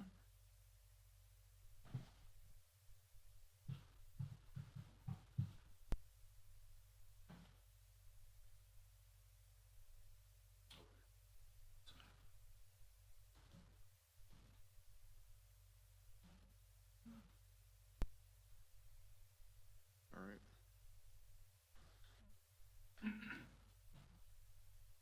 You have a good day. All right, case 12, Divine Deliverance Ministries Incorporated. All right, this was field generated, opened on October 19th of 2022. First notification was on November 3rd of 22. Compliance was due by November 14th of 2022. Last day of reinspection was February 8th of 23. Result, non-compliance. There's been no contact with the owners. Staff requests a finding of non-compliance with compliance due next cutoff. All right, noting the absence of the respondent based upon our inspector's testimony and the photographs he provided, I find the respondent in non-compliance and order the respondent to come into compliance by March 8, 2023, or be returned to the special magistrate for consideration of a fine of up to $1,000 per day thereafter. Case number 13 is in compliance. Case number 14, Anders Migdalek LLC. Is there anyone here for the respondent? Not seeing a respondent, what say the city? Inspector Garcia, credentials on file with the City of Daytona Beach. This case was a citizen complaint for overgrown grass, weeds, debris, and a dilapidated fence. Site inspection was done on June 2nd, 2022. This was delivered on June 25th, 2022. Compliance deadline was on July 5th, 2022. Last day of reinspection was on February 13, 2023. The result of my reinspection, finding it in non-compliance. I have had contact with the owner, actually the property manager and the maintenance guy. There's work that's been started, as you can see in the photos. Unfortunately, they did this without a permit, so I asked them to make sure they get the permit, which they are going to apply for. Staff's recommending finding a non-compliance, compliance by next cutoff. Noting the absence of the respondent, based upon our inspector's testimony and the photographs presented, I find the respondent in non-compliance and order the respondent to come into compliance by March 8, 2023, or be returned to the special magistrate for consideration of a fine of up to $1,000 per day thereafter. Case 15, Kelly Rose, Kristen and Kimberly Rueda, and Peggy Snyder. Anyone here for the respondents? Not seeing a respondent, what say the city? This case was a citizen's complaint. Site inspection was done on August 1st, 2022 for expired demo permits and overgrown grass, weeds, and a dilapidated fence. The first notice was posted on August 30th, 2022. Compliance deadline September 9, 2022. Last day re-inspected was on January 13, 2023. Result of my reinspection finding a non-compliance. I only had contact just last week, and finding the property non-compliance, compliance by next cutoff. This just so that they can explain. This was the building, the structure that was there. They demolished the building, which brung it in compliance. Technically, it was in compliance because all the violations were, taken away. But they applied for the permit. In the permit, they let it expire, and they didn't remove some of the items that are there, like this right here, and the driveway. Yep. So that's what we're here for. Very good. All right. Noting the absence of the respondent based upon the inspector's testimony and the photographs presented, I find the respondent in non-compliance and order the respondent to come into compliance by March 8, 2023, or be returned to the special magistrate for consideration of a fine of up to $1,000 per day thereafter. Case 16 is in compliance. Case 17, Bobby Robinson.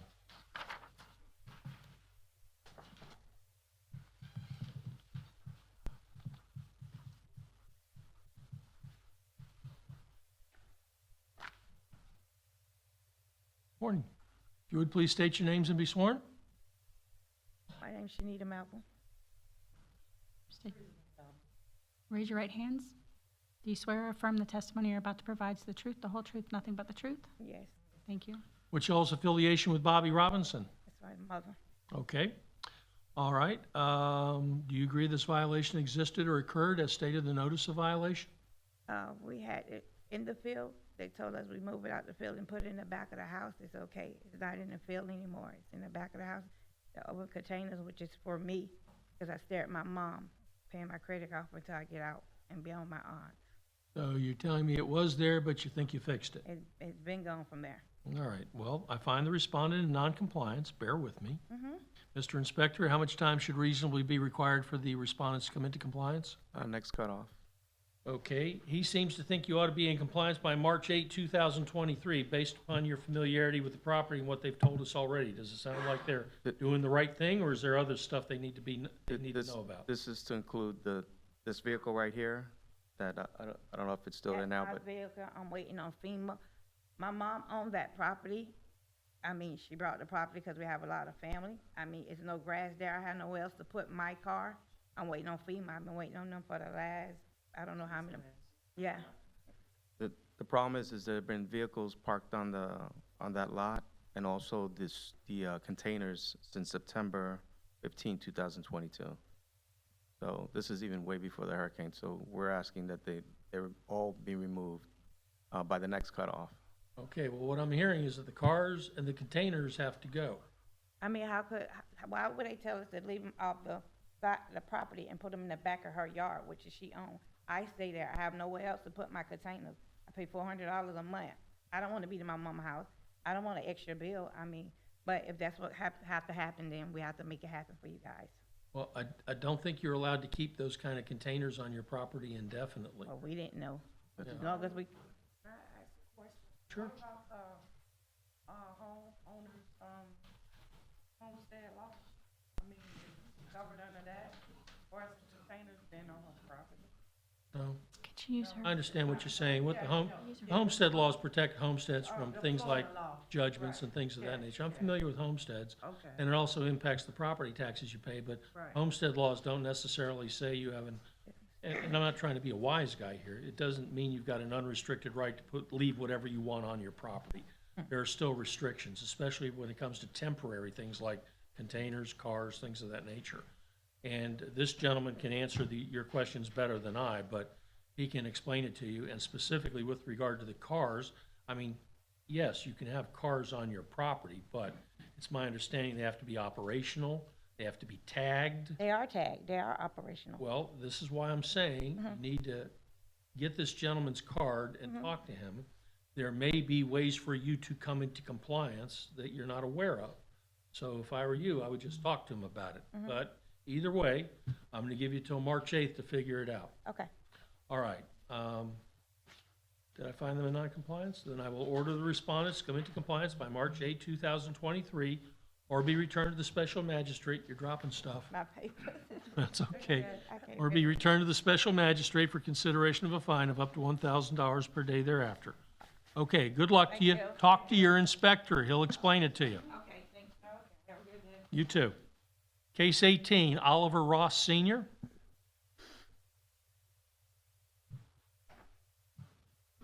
Hello. State your name, please. Be sworn by our secretary. Oliver Ross Sr. Do you swear or affirm the testimony you're about to provide is the truth, the whole truth, and nothing but the truth? Yes, ma'am. Thank you. Mr. Ross, do you agree this violation existed or occurred as stated in the notice of violation? Yes. All right, then I find the respondent in noncompliance. Mr. Inspector, how much time should reasonably be required for this respondent to come into compliance? By the next cutoff, sir. Okay, the inspector says you ought to be able to take care of this by March 8th. What say you to that? Yes, it can be done. Quick question. A lot of those things on that lot, like the cars, I have no idea who these people are. I know a lot of vagrants probably stand on the property because there's obviously nothing there.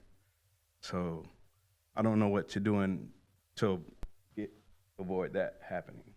Right now, the vehicles have been removed. The only thing is there's a little bit of more debris. He's got rid of most of the debris. He's made a lot of progress, but he does have some in the back. But if he was to clear the overgrowth in the back, that would open it up so it wouldn't allow the homeless people there. Okay. No. And we understand that you can't fix a piece of property in perpetuity, and we understand things are going to keep recurring. Bring it into compliance. Take care of this. Get it behind you, then Yes, move sir. on, and hopefully it'll be fixed. But my point is, again, talk to our inspector because it sounds like you don't have a whole lot left. You didn't have much to go. Okay, no problem. I'll order the respondent to come into compliance by March 8, 2023, or be returned to the special magistrate for consideration of a fine of up to $1,000 per day thereafter. Good luck Thank to you. you. Thank you. Case 19, Denton 2 LLC. Anyone here for the respondent? What say the city? Okay, this case is a citizen's complaint for trash and debris, unsanitary condition, dilapidated fence, outside storage, parking on unapproved surfaces. Site inspection done on January 21st, 2022. Notice was delivered on August 5th, 2022. Compliance deadline September 5th, 2022. Last day of inspected was February 2nd, 2023. The result of my inspection finding it in non-compliance. I have had no contact with the owner. Staff requests a finding of non-compliance, compliance by next cutoff. Noting the absence of the respondent, based upon the testimony of the inspector and the photographs presented, I find the respondent in noncompliance and order the respondent to come into compliance by March 8, 2023, or be returned to the special magistrate for consideration of a fine of up to $1,000 per day thereafter. Case number 20 is in compliance. Case number 21 we've already done. Case number 22 we've already done. Case number 23 we've already done, which brings us to case, did we do case 24? Case 24, Victory Temple of God Incorporated. He should be on Zoom.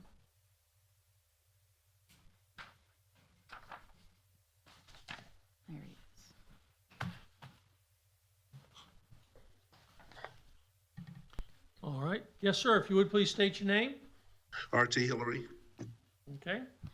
Raise your right hand. Do you swear or affirm the testimony you're about to provide is the truth, the whole truth, nothing but the truth?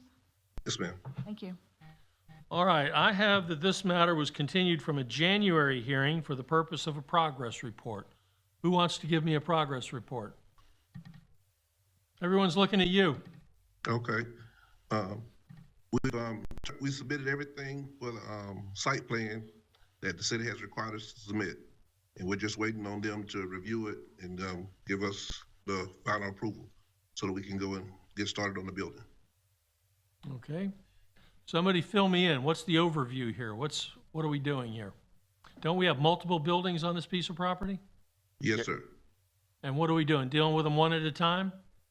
No, we're dealing with all at a time. We couldn't do any work and still can't do any work until we get the site plan approval. So we've gone through all the stages to have our church there.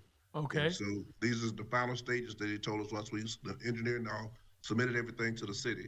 And so everything is in there now, waiting for the site plan approval. Once we get that, we've already submitted for permits to do rehab and stuff on the buildings and stuff like that. But we can't do anything until the site plan is approved. So once you have site plan approval, you'll be looking for permits to make repairs to all the buildings? Yes. Okay. And they have been maintaining the property and keeping the building secured. Very good. All right. Do you have any idea as to when you can reasonably expect site plan approval, or have you gotten remarks back yet? We haven't got any remarks back yet, sir. Okay. All right.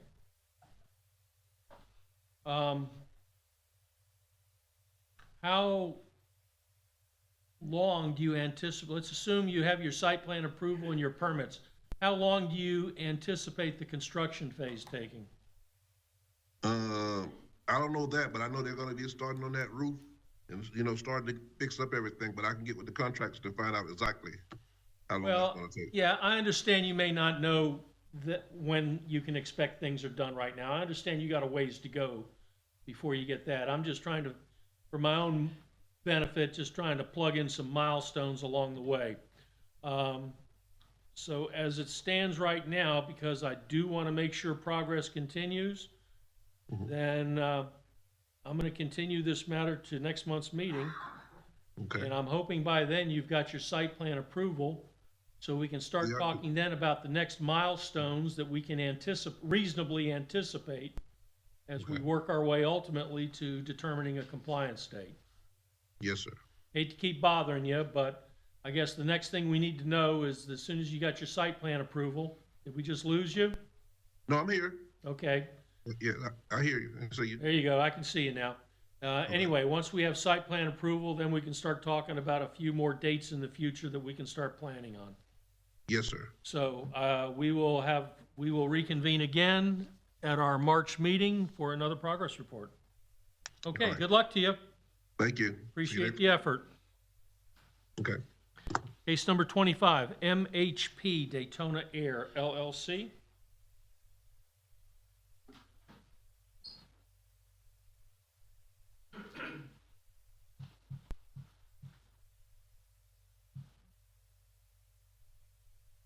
Yes, sir. State your name and be sworn. I'm Jerry McCann. Do you swear or affirm the testimony you're about to provide is the truth, the whole truth, nothing but the truth? Yes, ma'am. Thank you. Okay, this matter is here for the imposition of a fine. First off, your affiliation with MHP Daytona Air LLC? I'm the property manager. Okay. And it's Mr. McCann? McCann. McCain. Yeah. All right. We're here for the imposition of a fine, so let's hear what our inspector has to say. Your, since last month's court proceedings, I've had contact with the property manager.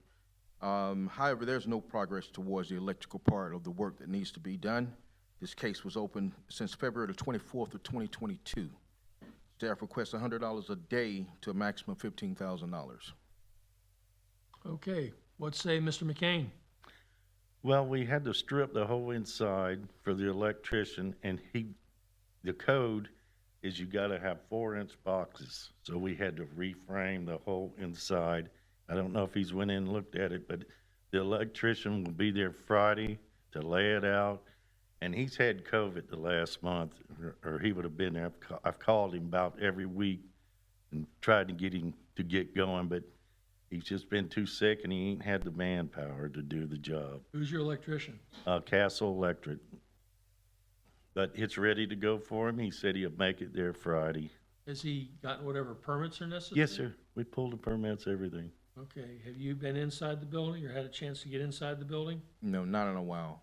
Yeah, we had to strip everything. I mean, and they had to be reframed. My contractors did it all, but they only allowed to work on the weekends for me because they got a full-time job everywhere else. Okay, so when do you expect this to be done? I hope by the end of this next month.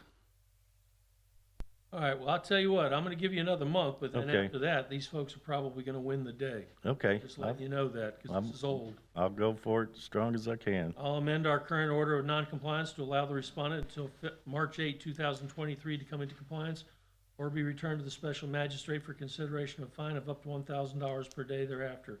And if we reconvene, you're welcome to say, hey, Mr. Special Magistrate, you told him last month that was it. And you're welcome to come by anytime, Mr. Butler. You can go right in and look and see the progress. We've got it ready to go. I'll take your word for it. Okay. All right, good luck to you. All right, thank you, sir. Case 26, Dollar Daytona, LLC. Anyone here for the respondent? It's on Zoom. We have a Zoom attendee. Yes, sir, if you would please state your name and be sworn.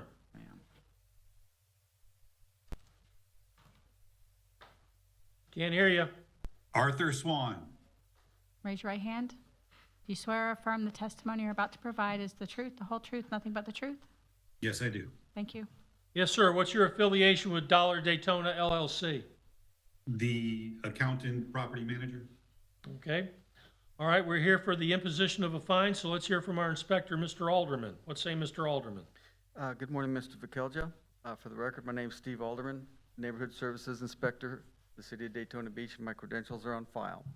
Since the last hearing, I have been in contact with numerous people on this, especially Mr. Swan, at least 2 or 3 times per week, Sandra Van Cleef, and there has been progress.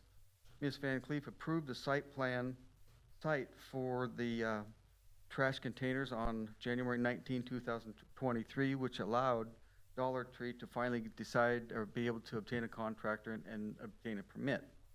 I know that Mr. Swan is in contact with his contractor, but there appears to be another one. But I'd like to refer to him to the amount of email chains that have been going on. Okay, and how much time should reasonably be required for him to come into compliance? Well, I would like to Oh, be he's up- already in compliance. I'm sorry. Okay, so you want to hear from Mr. Swan? Yes, please. All right, Mr. Swan, what's going on? So, yeah, we were, exactly what Mr. Alderman said is true. Ms. Flaherty from the permitting department notified us on January 23rd of where the dumpsters should be placed and that an enclosure will be required.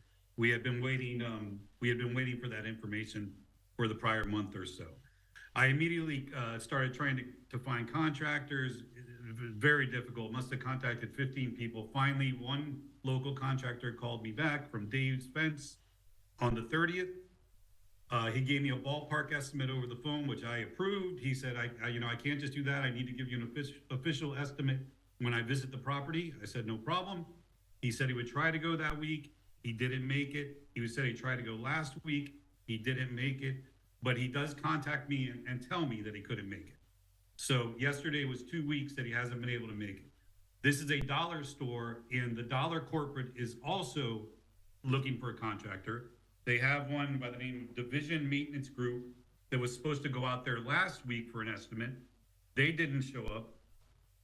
Now, also, we are bringing the property into ADA compliance, where we have another contractor, or ADA standards. I don't know if compliance is the correct word.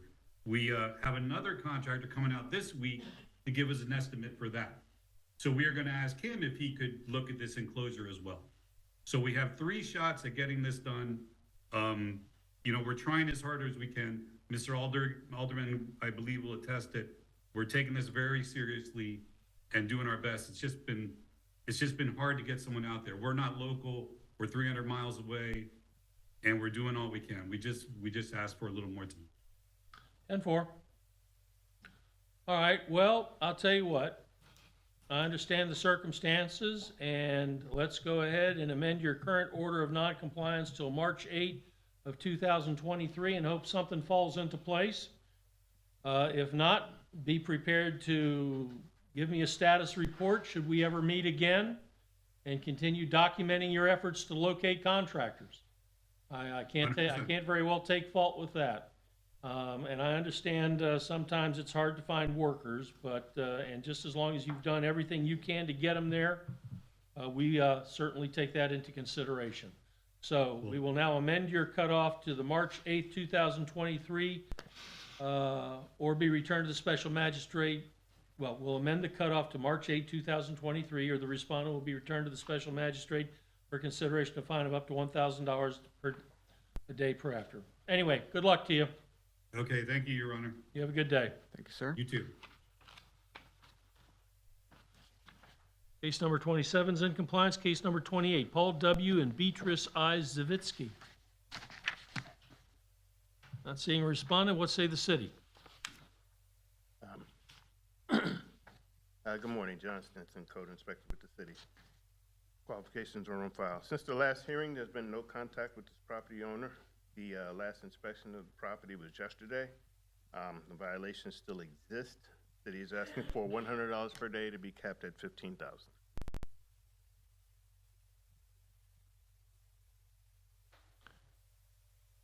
Noting the absence of the respondent, based upon the testimony of our inspector, I am fining the respondent the sum of $100 per day, commencing February 9, 2023, and that fine will continue to accrue each day thereafter until the property is in compliance or the amount of the fine has reached the sum of $15,000. Case number 29, Crossroads of Daytona LLC.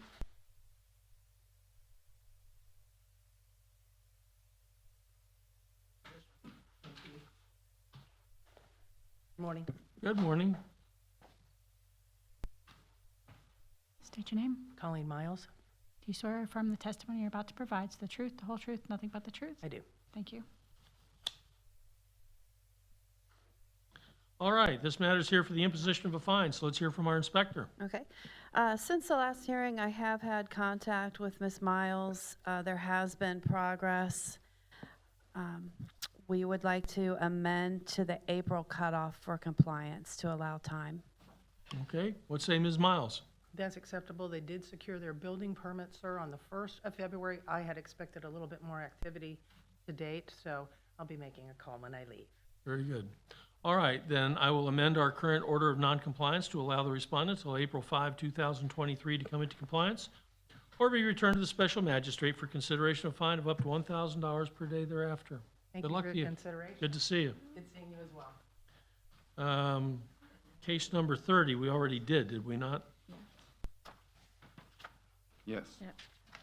Case number 31 has been resolved. Case number 32, TC Strategies LLC.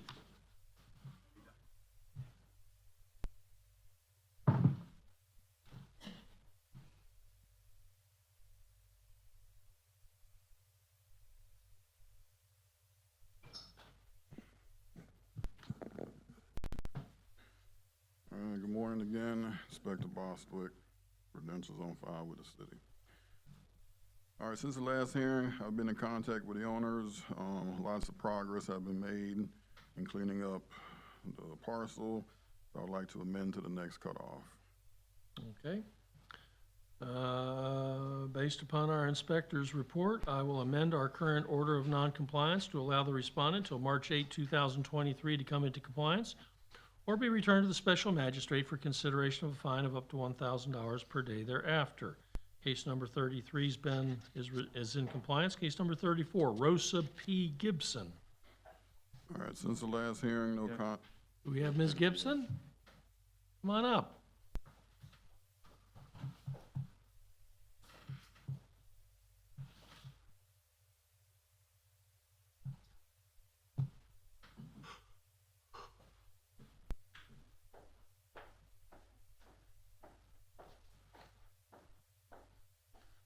If you would please state your name and be sworn. My name is Rosie, middle initial P, last name Gibson, and Raise your hand. Do you swear or affirm the testimony you're about to provide is the truth, the whole truth, nothing but the truth? I affirm. Thank you. All right, we are here for the imposition of a fine, so let's hear what our inspector has to say first. All right, since the last hearing, I've never had contact with Ms. Gibson. No progress was made. Staff recommends a fine of $250 a day with a max of $15,000. Wow, Ms. Gibson, that's not good. It's not. So offer this perfect gentleman here some explanation as to why you have given him no attention whatsoever.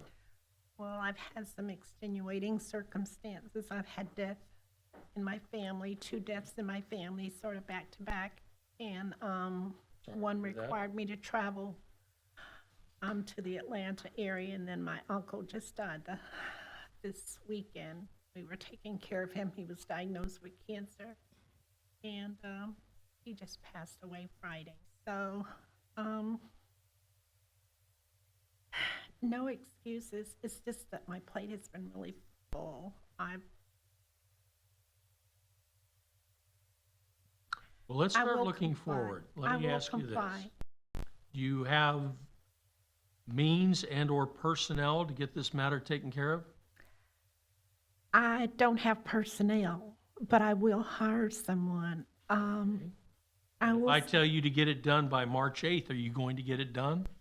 Can you give me a little more time, please? Because I will give you a little more time if you promise me you're going to call that gentleman and ask him exactly what needs to be done, I will so you can be sure to do what you need to do to come into compliance.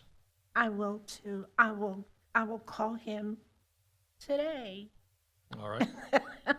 Well, all right, because otherwise, you're on the doorstep of a $250 a day fine. I'd rather not do that. And to be honest with you, this is the kind of thing that you really should be taking care of, because you don't want to find out years from now that you're going to sell this property and all of a sudden thousands of dollars are going to disappear. That's not fun. Yeah, and I am so apologetic because that property, I've had that property since the early, over 20 years. No one has ever, it has never been an issue, so I apologize. Well, that explains why it's so overgrown. Yes. I would Okay. Okay. All right. Well, you know what? I'm going to give you till April 5 of 2023 to come into compliance. I will. You're going to contact this gentleman just in case he needs to tell you anything specific that we haven't mentioned or you're not aware of right now. And you're going to follow through on this. I certainly will, sir. And please accept my condolences Thank for you so much. your recent past, but let's focus on the future. Contact Mr. Bostwick and let's get this done, okay? I will. I will comply. Good luck to you. Thank you. You're welcome. Case number 35, Teresa C. Dinkins. All right, since the last hearing, no progress was made, no contact. Staff requests a fine of $250 a day with a max of $15,000.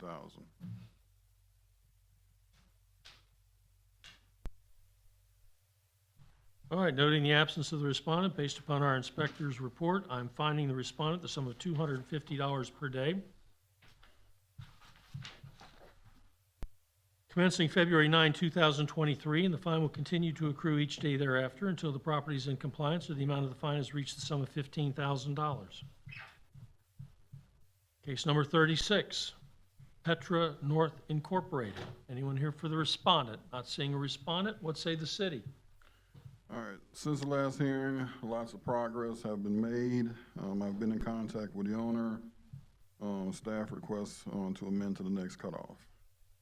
Based upon our inspector's report, I will amend our current order of noncompliance to allow the respondent until March 8, 2023 to come into compliance or be returned to the special magistrate for consideration of a fine of up to $1,000 per day thereafter.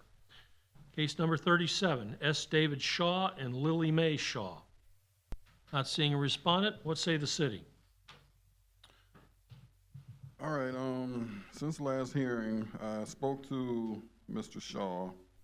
I got him in contact with the city planner, Ms. Paula Long, and he has started the process to be able to combine his residence along with that vacant lot. So at this time, I would like to amend to the next cutoff to give him some time. And what does incorporating the vacant lot do for him? Well, that means he can get to keep his storage shed. You know, forgive me, but it seems like whenever we merge lots, we end up dealing with these things forever. So he is going to... Right, that's his house right over there on the other side. So he wants to combine both parcels, and then he will be able to keep his, when they're combined into one, he'll Just so he can keep that shed? Accessory structure. Pretty much, sir. Well, I hate to sound so selfish, but I don't want any part of the administrative morass we find ourselves in whenever these property owners decide to start getting clever when it comes to combining lots, merging properties that have different zoning boundaries and all that stuff, because it seems like we end up handling that for years. And I don't feel up to it for the sake of that shed. So that's the purpose of, so again, I asked my question. He is going to have this property replatted, so these two lots are turned into one, and that will allow him to keep his shed? Yes, because he can have an accessory structure next to his home. he'll be in compliance at that point. Well, I'm not allowed to verbalize what I think of that idea. So how much time is he asking to do this? Well, Ms. Long says that they should have this wrapped up by the next cutoff. I have an email from her, Mr. McKeljic, if you want to see it. I'll take your word for it. I just don't believe it. I did ask her, I said, do you think this will be done? And she said, yeah, he's almost completed, so I'll just take her word for it.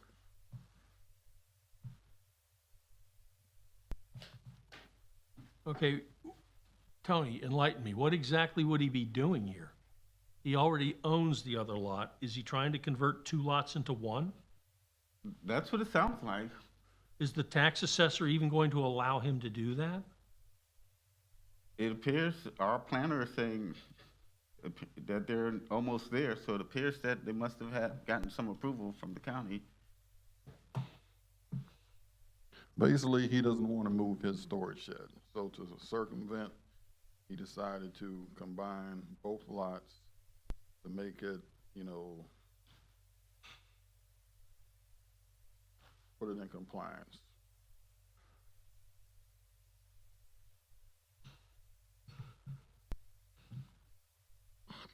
Okay, well, first off, noting the absence of the respondent, based upon our inspector's testimony and the photographs, I find the respondent in non-compliance.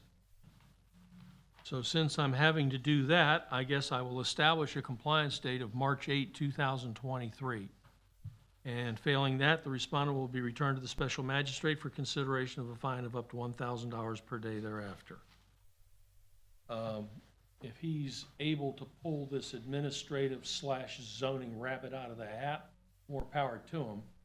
But I really don't see that as constituting compliance myself, but I'll keep an open mind, and I guess I'll wait to hear about it if it's still around on March 8th and unresolved. Okay. And that previous case, you wanted to know what street it was on the corner of Seaview and North Atlantic. Seaview and North, okay. Seaview and North Atlantic.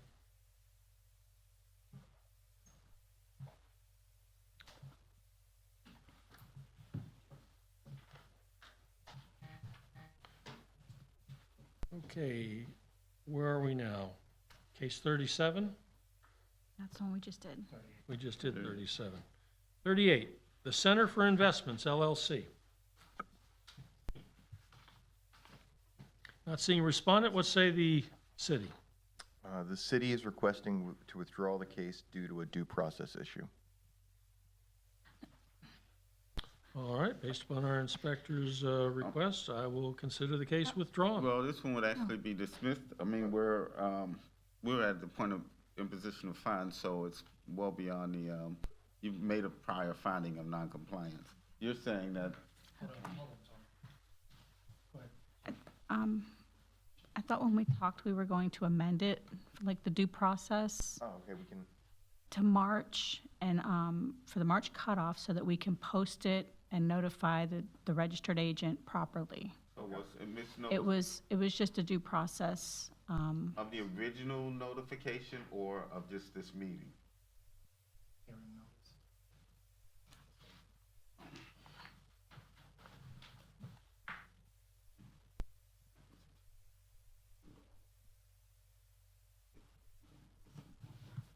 No, it's.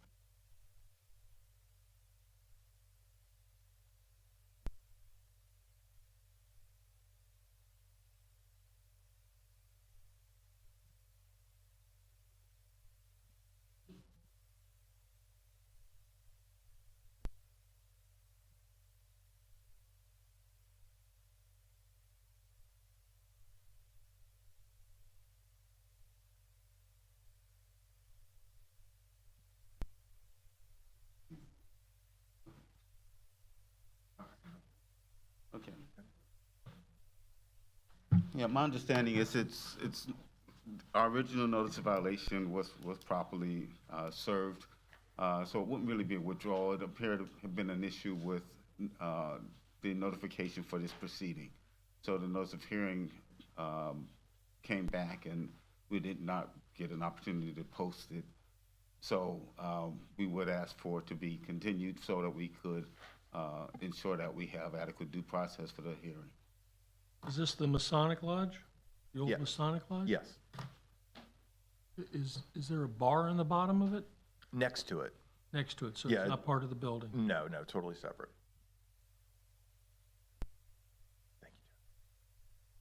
Have you had any communication with the property owners? Very limited, very limited. Only I ran into them on site, and that's the only communication we've had. Does anybody plan on doing anything with the building in the foreseeable future? They mostly indicated that it was probably going to be sold, but, or at least that's their attempt. All right, in any event, what are you looking for me to do right now? We're looking to continue it so that we can ensure a proper notification for the proceeding. All right, do you want me to continue it to a specific date, or just to the continue it until further notice from the city? To the next meeting. We'll get that out for the next meeting. Yes, to continue to the next meeting. All right, then I will continue this matter to our March 14, 2023 meeting. Case number 39 is done. Case number 40 is done. Case number 41, 609 Walnut Street, LLC. Anyone here for the respondent? If not, what say the city? All right, since the last hearing, No, we have someone on Zoom there. We have somebody. Yes, sir. I'm If you would sorry, please I'm on state your Zoom. name and be sworn. Sean Smith, representing 609 Walnut. Do you swear or affirm the testimony you're about to provide is the truth, the whole truth, nothing but the truth? I do. Thank you. All right, this matter's here for the imposition of a fine, so let's hear from our inspector. Mr. Yates? all right, since the last hearing, we've had communication, and they continue to work towards compliance. A permit was issued for the stairs, and I would like to amend to the April cutoff to allow the work to take place. The city is proposing we amend your cutoff date to April 5th. What say you to that? Yes, sir. All right, then I will amend our current order of noncompliance to allow the respondent till April 5, 2023 to come into compliance or be returned to the special magistrate for consideration of a fine of up to $1,000 per day. Good luck to you. Thank you, sir. Case number 43, Arbin Properties Company, LLC. Did we not do that already? No, we did that one. Yeah, we consolidated that with the predecessor, I think. Anyway, no matter. Case number 44, Americano Beach Resort Associates, or Association.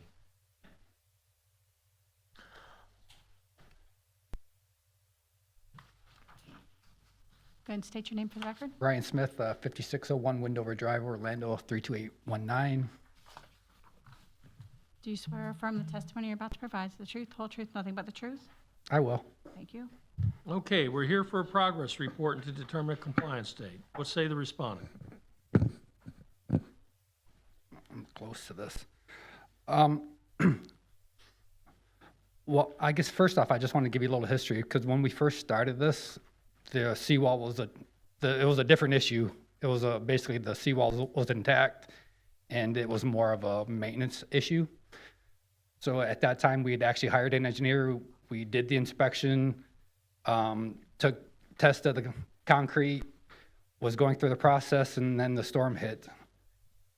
At that point, I've been in the process of hiring a new seawall engineer that would design a whole new seawall for the entire length of the property. You're only seeing about 100 foot of those property line.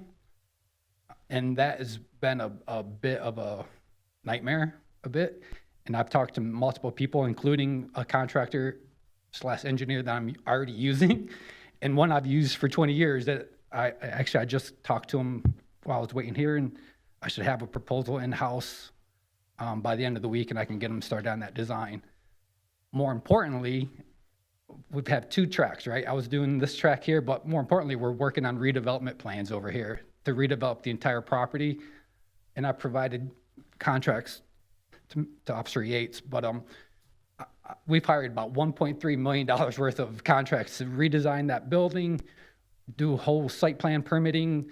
The existing wall that's there in the pictures, That's actually a pool deck. We're designing a whole new pool and a whole new deck, structural deck that would be replacing all that other 150 feet of seawall that's still standing. So all that stuff is in the works, and it's just trying to fill in these missing pieces that, the seawall, basically. And like I said, I provided contracts. I got some pictures if you want to see them. I mean, we're working. It's just the storm kind of changed the path forward. I'd be more than willing to clean that up, and probably within, if we went to that same cutoff The date. building that's next door, did they have seawall damage too? There's a section of their seawall that failed as well. I don't think you see it in that picture. Yeah, that's the new construction apartments, the ones they're already under contract, they have their permit in. Yes. Do they have? Lose some of their. But they lost some of their seawall though, didn't they? Yeah, I'm saying they're already working on it. They've already got the contract and the permit in to replace it.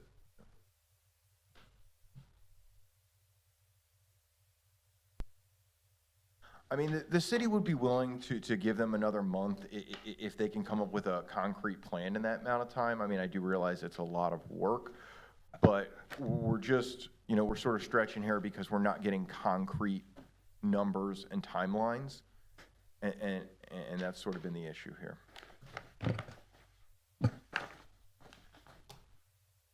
I mean, I'm well into schematic design on a whole new renovation for the building. I'm in design development documents for a whole new pool and pool deck. The seawall was a curveball, so we're a little bit behind that. But here's concept plans for a whole new building on top of the parking garage. All these things are in works. Like I said, it's just Building on a parking garage, what are you talking about? not on a parking garage, on the parking lot. You can We build got this another in- building on this property? We're going to be coming in with a PD to try to add that use, but the first phase is to redo everything that's there currently. So the entire lot, including the parking lot, is going to be in compliance prior to that new structure being built. But we are going through that process already. I mean, we're designing it to take it through the PD process. That parking lot's not in compliance as it is now. What now?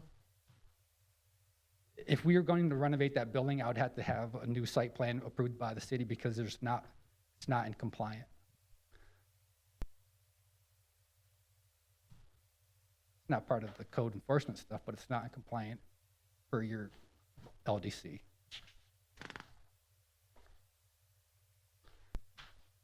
I mean, if you want. Ma'am, do you have a case?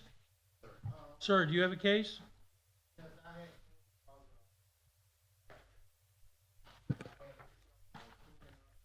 Okay, do you have a case number?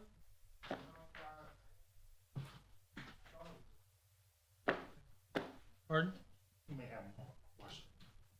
Okay, well, I was going to talk to this gentleman for a minute, but I didn't want to.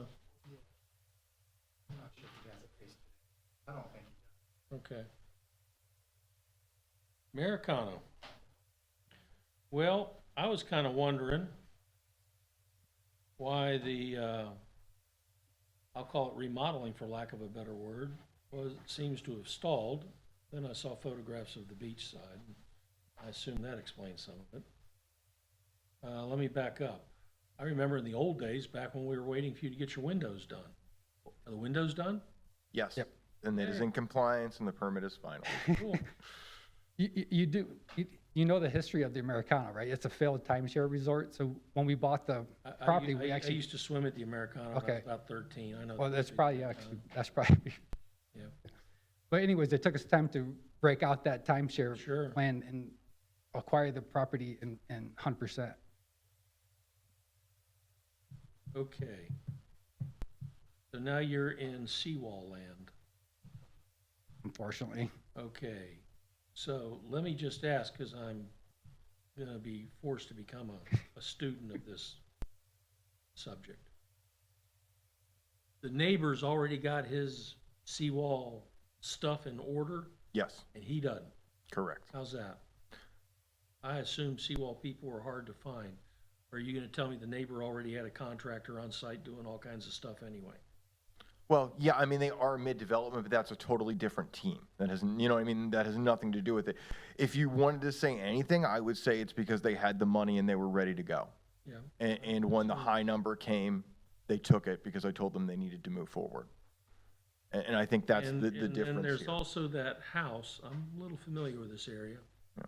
Oh, no, there's that house up there around Seaview that was brand new construction, one with all the gold sand. Yes, They just had their seawall obliterated too. correct. So I'm just trying to be a good little special magistrate, try to get an understanding for what goes on with these people who now have to deal with seawalls. Because I assume seawall contractors are hard to come by. So what I would expect normally is that assuming you have your survey in place, your survey would take 6 weeks. After that, I'm assuming you're going to put your engineering in place. Your engineering should take 3 months. That's to stamp drawings being submitted to the city and your permit being ready to go. Right now where they are, the only thing they have is a survey. There's no engineer. There's not even a contract with an engineer. There's a proposal possibly coming, but that's not even something that you're assured that you're going to sign on to. It's This is just totally different than a normal one, because you're talking about two different things here. You got this section of wall that's independent structure. More importantly, it's got to tie into, number one, I'm going to replace the entire 250 feet of seawall. So there's going to be all brand new seawall, not just the part that failed. That ties into that deck that sits above it. That's a structural deck that holds the pool. There's a garage in there technically. If you'd ever wanted to use it, I don't know who would park it there. But that whole thing, including that deck, has to communicate. So some of those pieces are already in place, being designed. The seawall was kind of a, oh, we got to add that in kind of thing. I was about to say, so okay. You're saying you have a contract with an engineer to do what specifically right now? What have you a signed contract for? All of the site plan approval stuff, the renovation of the interior of that entire building, do a new pool drawings, do the deck. Okay, so the parking lot, is that included? Is an engineer signed on for that yet? Yes. Okay. So basically you're saying you have your engineer signed on for Just not- everything right, just not the but vertical the seawall? Yes. I mean, if he's saying he has a proposal coming this week, I would be willing to go one more month to see where we're at with this. But at the same time, that's why this one's a little different from the rest. The others already have their players in place, and this one doesn't. Again, I mean, it is what it is at this point, but I had guys out here the day after the storm. One of them, which I hired to do another seawall for me, he still hasn't provided me a proposal that he said was coming in October. And one of the guys I've talked to, like I said, I just talked to him while I was sitting here, is the guy I've done work with for 25 years. I'm sorry, what is your name again? Brian Smith. Smith. Mr. Smith, relax. Just relax. I'm just saying, it's not No. that easy. I understand. Relax. I don't want you vapor locking here. No, I'm in the middle good. of our meeting. I'm good. Okay. I recognize you got a huge seawall problem. I recognize it wasn't your fault.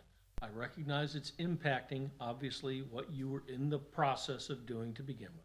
I recognize all that. Now, just tell me in baby language, what's the next step in the process that you need to do to get the whole shebang moving forward? And I know the whole shebang is more than a seawall, because you were in the process of, I hate to use the word just, but just redeveloping about a 9-story building to begin with. I understand all of that, so don't kill yourself here. So now you're telling me, the only thing I've learned today is you are now planning to have one continuous 250-foot of seawall. That's right. So what I'm looking at in the way of existing seawall is going to remain, or is it going to be gone too? The stuff Or that the has, south? yeah, the stuff to the south is going to be replaced. Gotcha. Yeah. So you have plans for the new super seawall yet? No, and that's what Officer Yates is saying. That's the proposal that I've been trying to get, that they just promised to send to me this week, and then I can release them. All right, so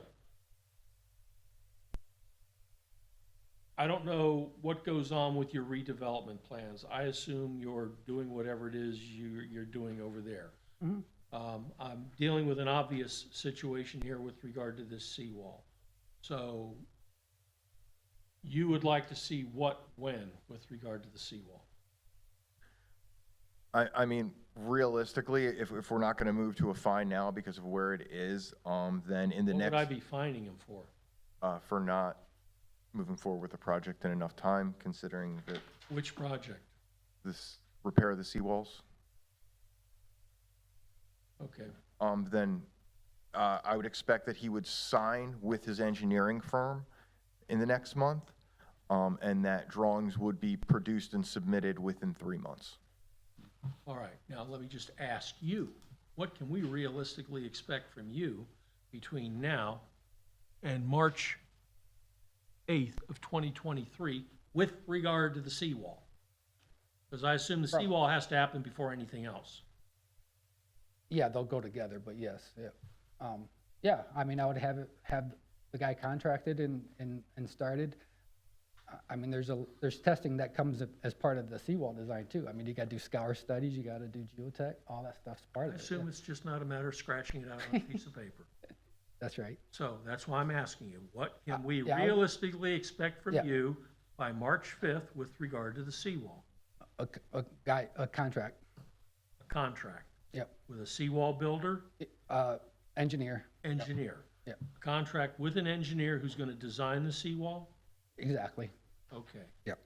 And, all right. If I can just give some clarification as to where we are status-wise on the procedure. This is, at least based on the agenda, this is continued from the January hearing for progress report and determination of a compliance state. So we don't have a compliance state. So he wouldn't be subject to fine in this meeting. He'd be subject to fine if we put a compliance state in place. So one part of what you may want to do is put a compliance state in place to help motivate where we're trying to go.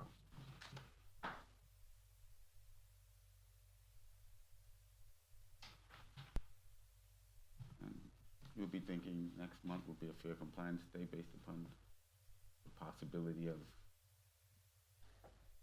Yes. I'll let you think about that.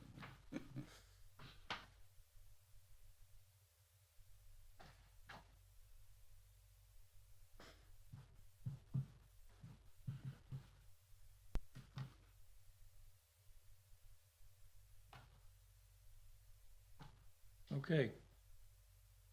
Mr. Yates, take a shot at it. What's my order going to look like? What am I ordering him to do by March 5th of 2023? That he is to be signed with an engineering firm for the design of the seawall. That it? That it? Okay. That's fair. All right, then I will order by March 8th of 2023, the respondent be signed with an engineering firm retained for the purpose of addressing the seawall. Now, what does signed with an engineering firm mean? Will that engineer be able to tell us anything? Am I gonna learn anything more on March 8th, or am I just gonna learn that you've signed with somebody?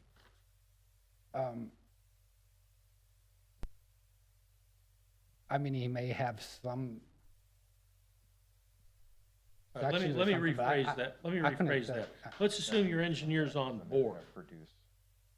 You have to submit a site plan at some point? We'll have to submit for the, yeah, we're gonna be, for the whole project is gonna have a new site plan coming in soon. Okay, and just pure guess, once you've got the engineer on board, how long would you expect it to take for you to have this site plan ready to be filed? And I'm not holding your feet to the fire, I'm just asking a question. I mean, 60 days probably to have everything engineered with the, enough detail for stormwater and. Okay, You know. so 60 to 90 days after that, hopefully you'll have a site plan. That goes to the city, it gets reviewed, you get commentary, you bicker back and forth. So after the site plan, we start talking about permits. It also goes to DEP because it's on. Yep, okay, Talking. very good. But yeah, we wouldn't expect realistically at this point with the way this was go, They wouldn't allow construction to start until after next turtle season, so if it's going to take that. Next turtle season. Yes. When is that? That'll end in October, and it starts in, I believe, May? Is it the end of April? It might be. But yeah, realistically with these time frames, just so we know where we're going, yeah. I thought the turtles were all gone by now. No, that's when they start showing up again. We just did them. They're Shows coming you right what I back. know. So I assume they all moved south. Okay, all right, well then, I guess we've already entered an order. You're gonna have an engineer under contract by March 8, 2023. I'm gonna want somebody to tell me something somewhere along the line. So what would be the best time for the next progress report so somebody can enlighten me as to where we stand? And if I have to yell at anybody, I'll yell at somebody. March would be great because when he signs with the engineering firm, they're also going to give him a timeline for all their work. There you go. So then, and generally that's part of the contract, so. Then we will reconvene at our March 14th meeting for another progress report. Okay, good luck. Now, just out of curiosity, I'm a little confused. Are you continuing to remodel the Americano building while this is going on? Well, it's doing all the design documents and stuff, so yeah, I mean, the process doesn't stop. What are you doing? Are you gutting the building? Yeah. Oh, I didn't know that. I just assumed you were. No, I assumed what I was seeing on the exterior was it. No, the Americano got like a lot of damage from 2 previous hurricanes. Okay. So the inside is essentially unusable. It's shut down. So we're going to gut it down. Looking at the exterior, thinking you're going to open any day. I guess I'm wrong. We just cleaned up the outside, but the inside is going to go through a complete gut down to concrete and redo it. All right. It'll be a nice project. You ordered a progress report, but you also ordered for him to comply with a certain, so you need to understand that when we. You're going to come back with that engineering report, or you're going to face a fine of up to $1,000 per day thereafter. We're all good. All right, look forward to hearing from you in March. Okay, case number 47, Florence Henner.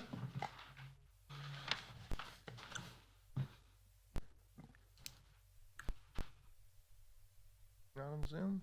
Pardon? Hello? There was someone waiting. Yes, sir. If you would please state your name and be sworn by our secretary. Florence Henner. Raise your right hand. Do you swear or affirm the testimony you're about to provide is the truth, the whole truth, nothing but the truth?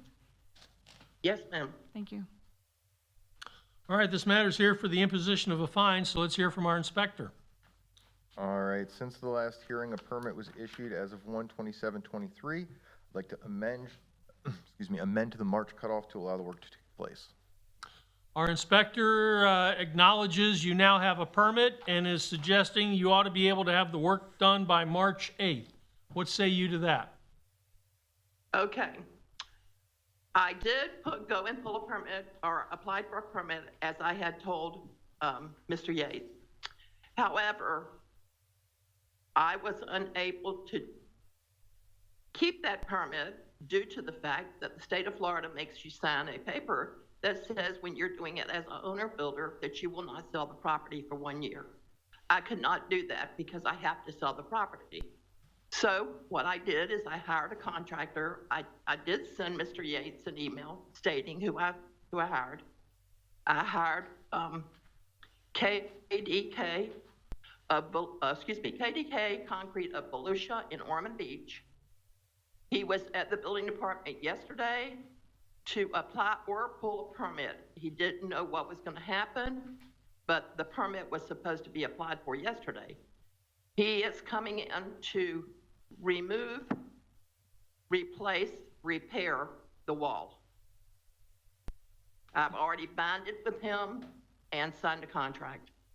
All right, and when does he expect to have the work done? Is it going to be done by March 8th? I don't know because from his perspective of what he told me is that he was going down yesterday to apply for the permit. He stated that sometimes it takes up to 3 weeks to get a permit. I don't know. So if it takes 3 weeks to get a permit, he told me that as soon as the permit is issued, that he is ready to get on the work and get it done. And I am too. Mr. Yates? We would like to change our recommendation to the April cutoff, just to make sure they have enough time. All right, then we'll go ahead and extend your cutoff till April 5th to allow some additional time, and hopefully that'll be all that's needed. Yes, I sir. assume Thank you're, you I very assume much. you're okay with that? Yes, sir. Thank you very much. All right, I'm going to go ahead and amend our current order of noncompliance to allow the respondent till April 5th, 2023 to come into compliance or be returned to the special magistrate for consideration of a fine of up to $1,000 per day thereafter. Okay, good luck to you, ma'am. Thank you. You're welcome.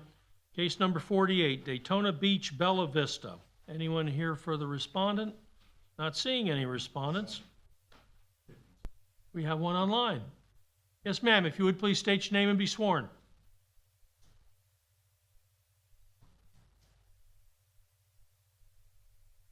Is it, case 48? Yep. Case I didn't hear you 48. guys. Hey, Shelby Schubert. Do you swear or affirm the testimony you're about to provide is the truth, whole truth, nothing but the truth? Yes. Thank you. Ms. Schubert, what is your affiliation with the respondent? So the property owner is actually my boss, so I'm just filling in for her. She actually lives in Canada. All right, Mr. City Attorney, we good to go? Yes, that's, All right, let's hear from our inspector. This is here for the imposition of a fine. All right, since the last hearing, we've had contact and some progress. They have gotten a contractor and they are working with their engineer to develop drawings. So I would like to amend to the April cutoff to allow the work to take place. Our inspector has suggested that, given the work to date, that we should amend the cutoff till April 5th. What say you to that? That would be fine for us. Like he said, we are making progress. It's just been strides. Very good. All right, then I will amend our current order of noncompliance to allow the respondent till April 5, 2023 to come into compliance or be returned to the special magistrate for consideration of a fine of up to $1,000 per day thereafter. All right, good luck to you. Thank you. You're welcome. We've already done the lien reviews, so unless I'm mistaken, that concludes our agenda.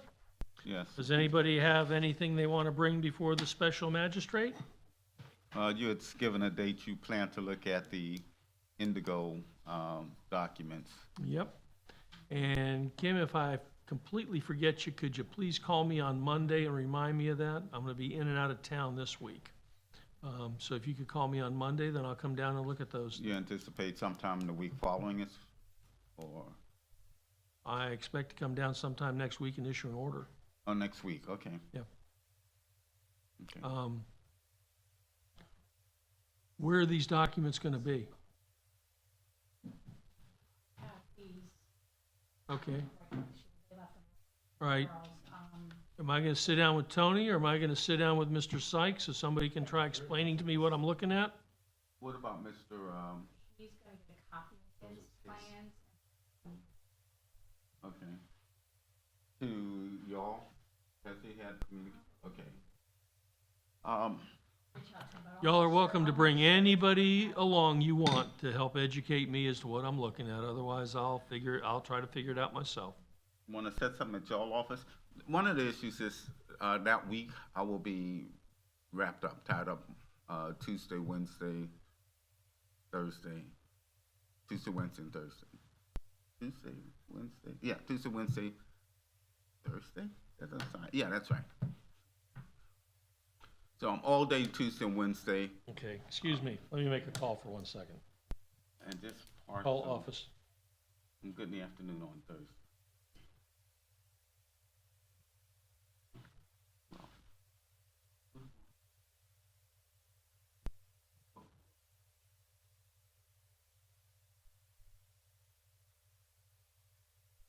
Hey.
20th, and I'm open all day as well, so.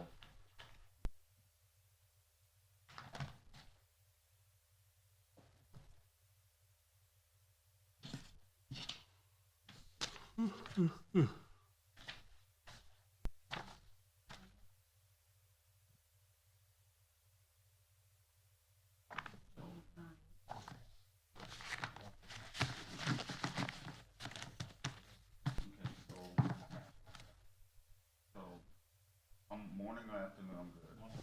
So you think talking like 10 or 11 or 7? He's wide open, he said. So where you go? I'm good. I'm wide open as well. So after 10, you're good. 10:30 work for you or 11 be better? It works. Whatever's good for y'all. I'm available all day. 10:30 y'all doing? Okay, 10:30 it is. 10:30. All office.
Where am I showing up?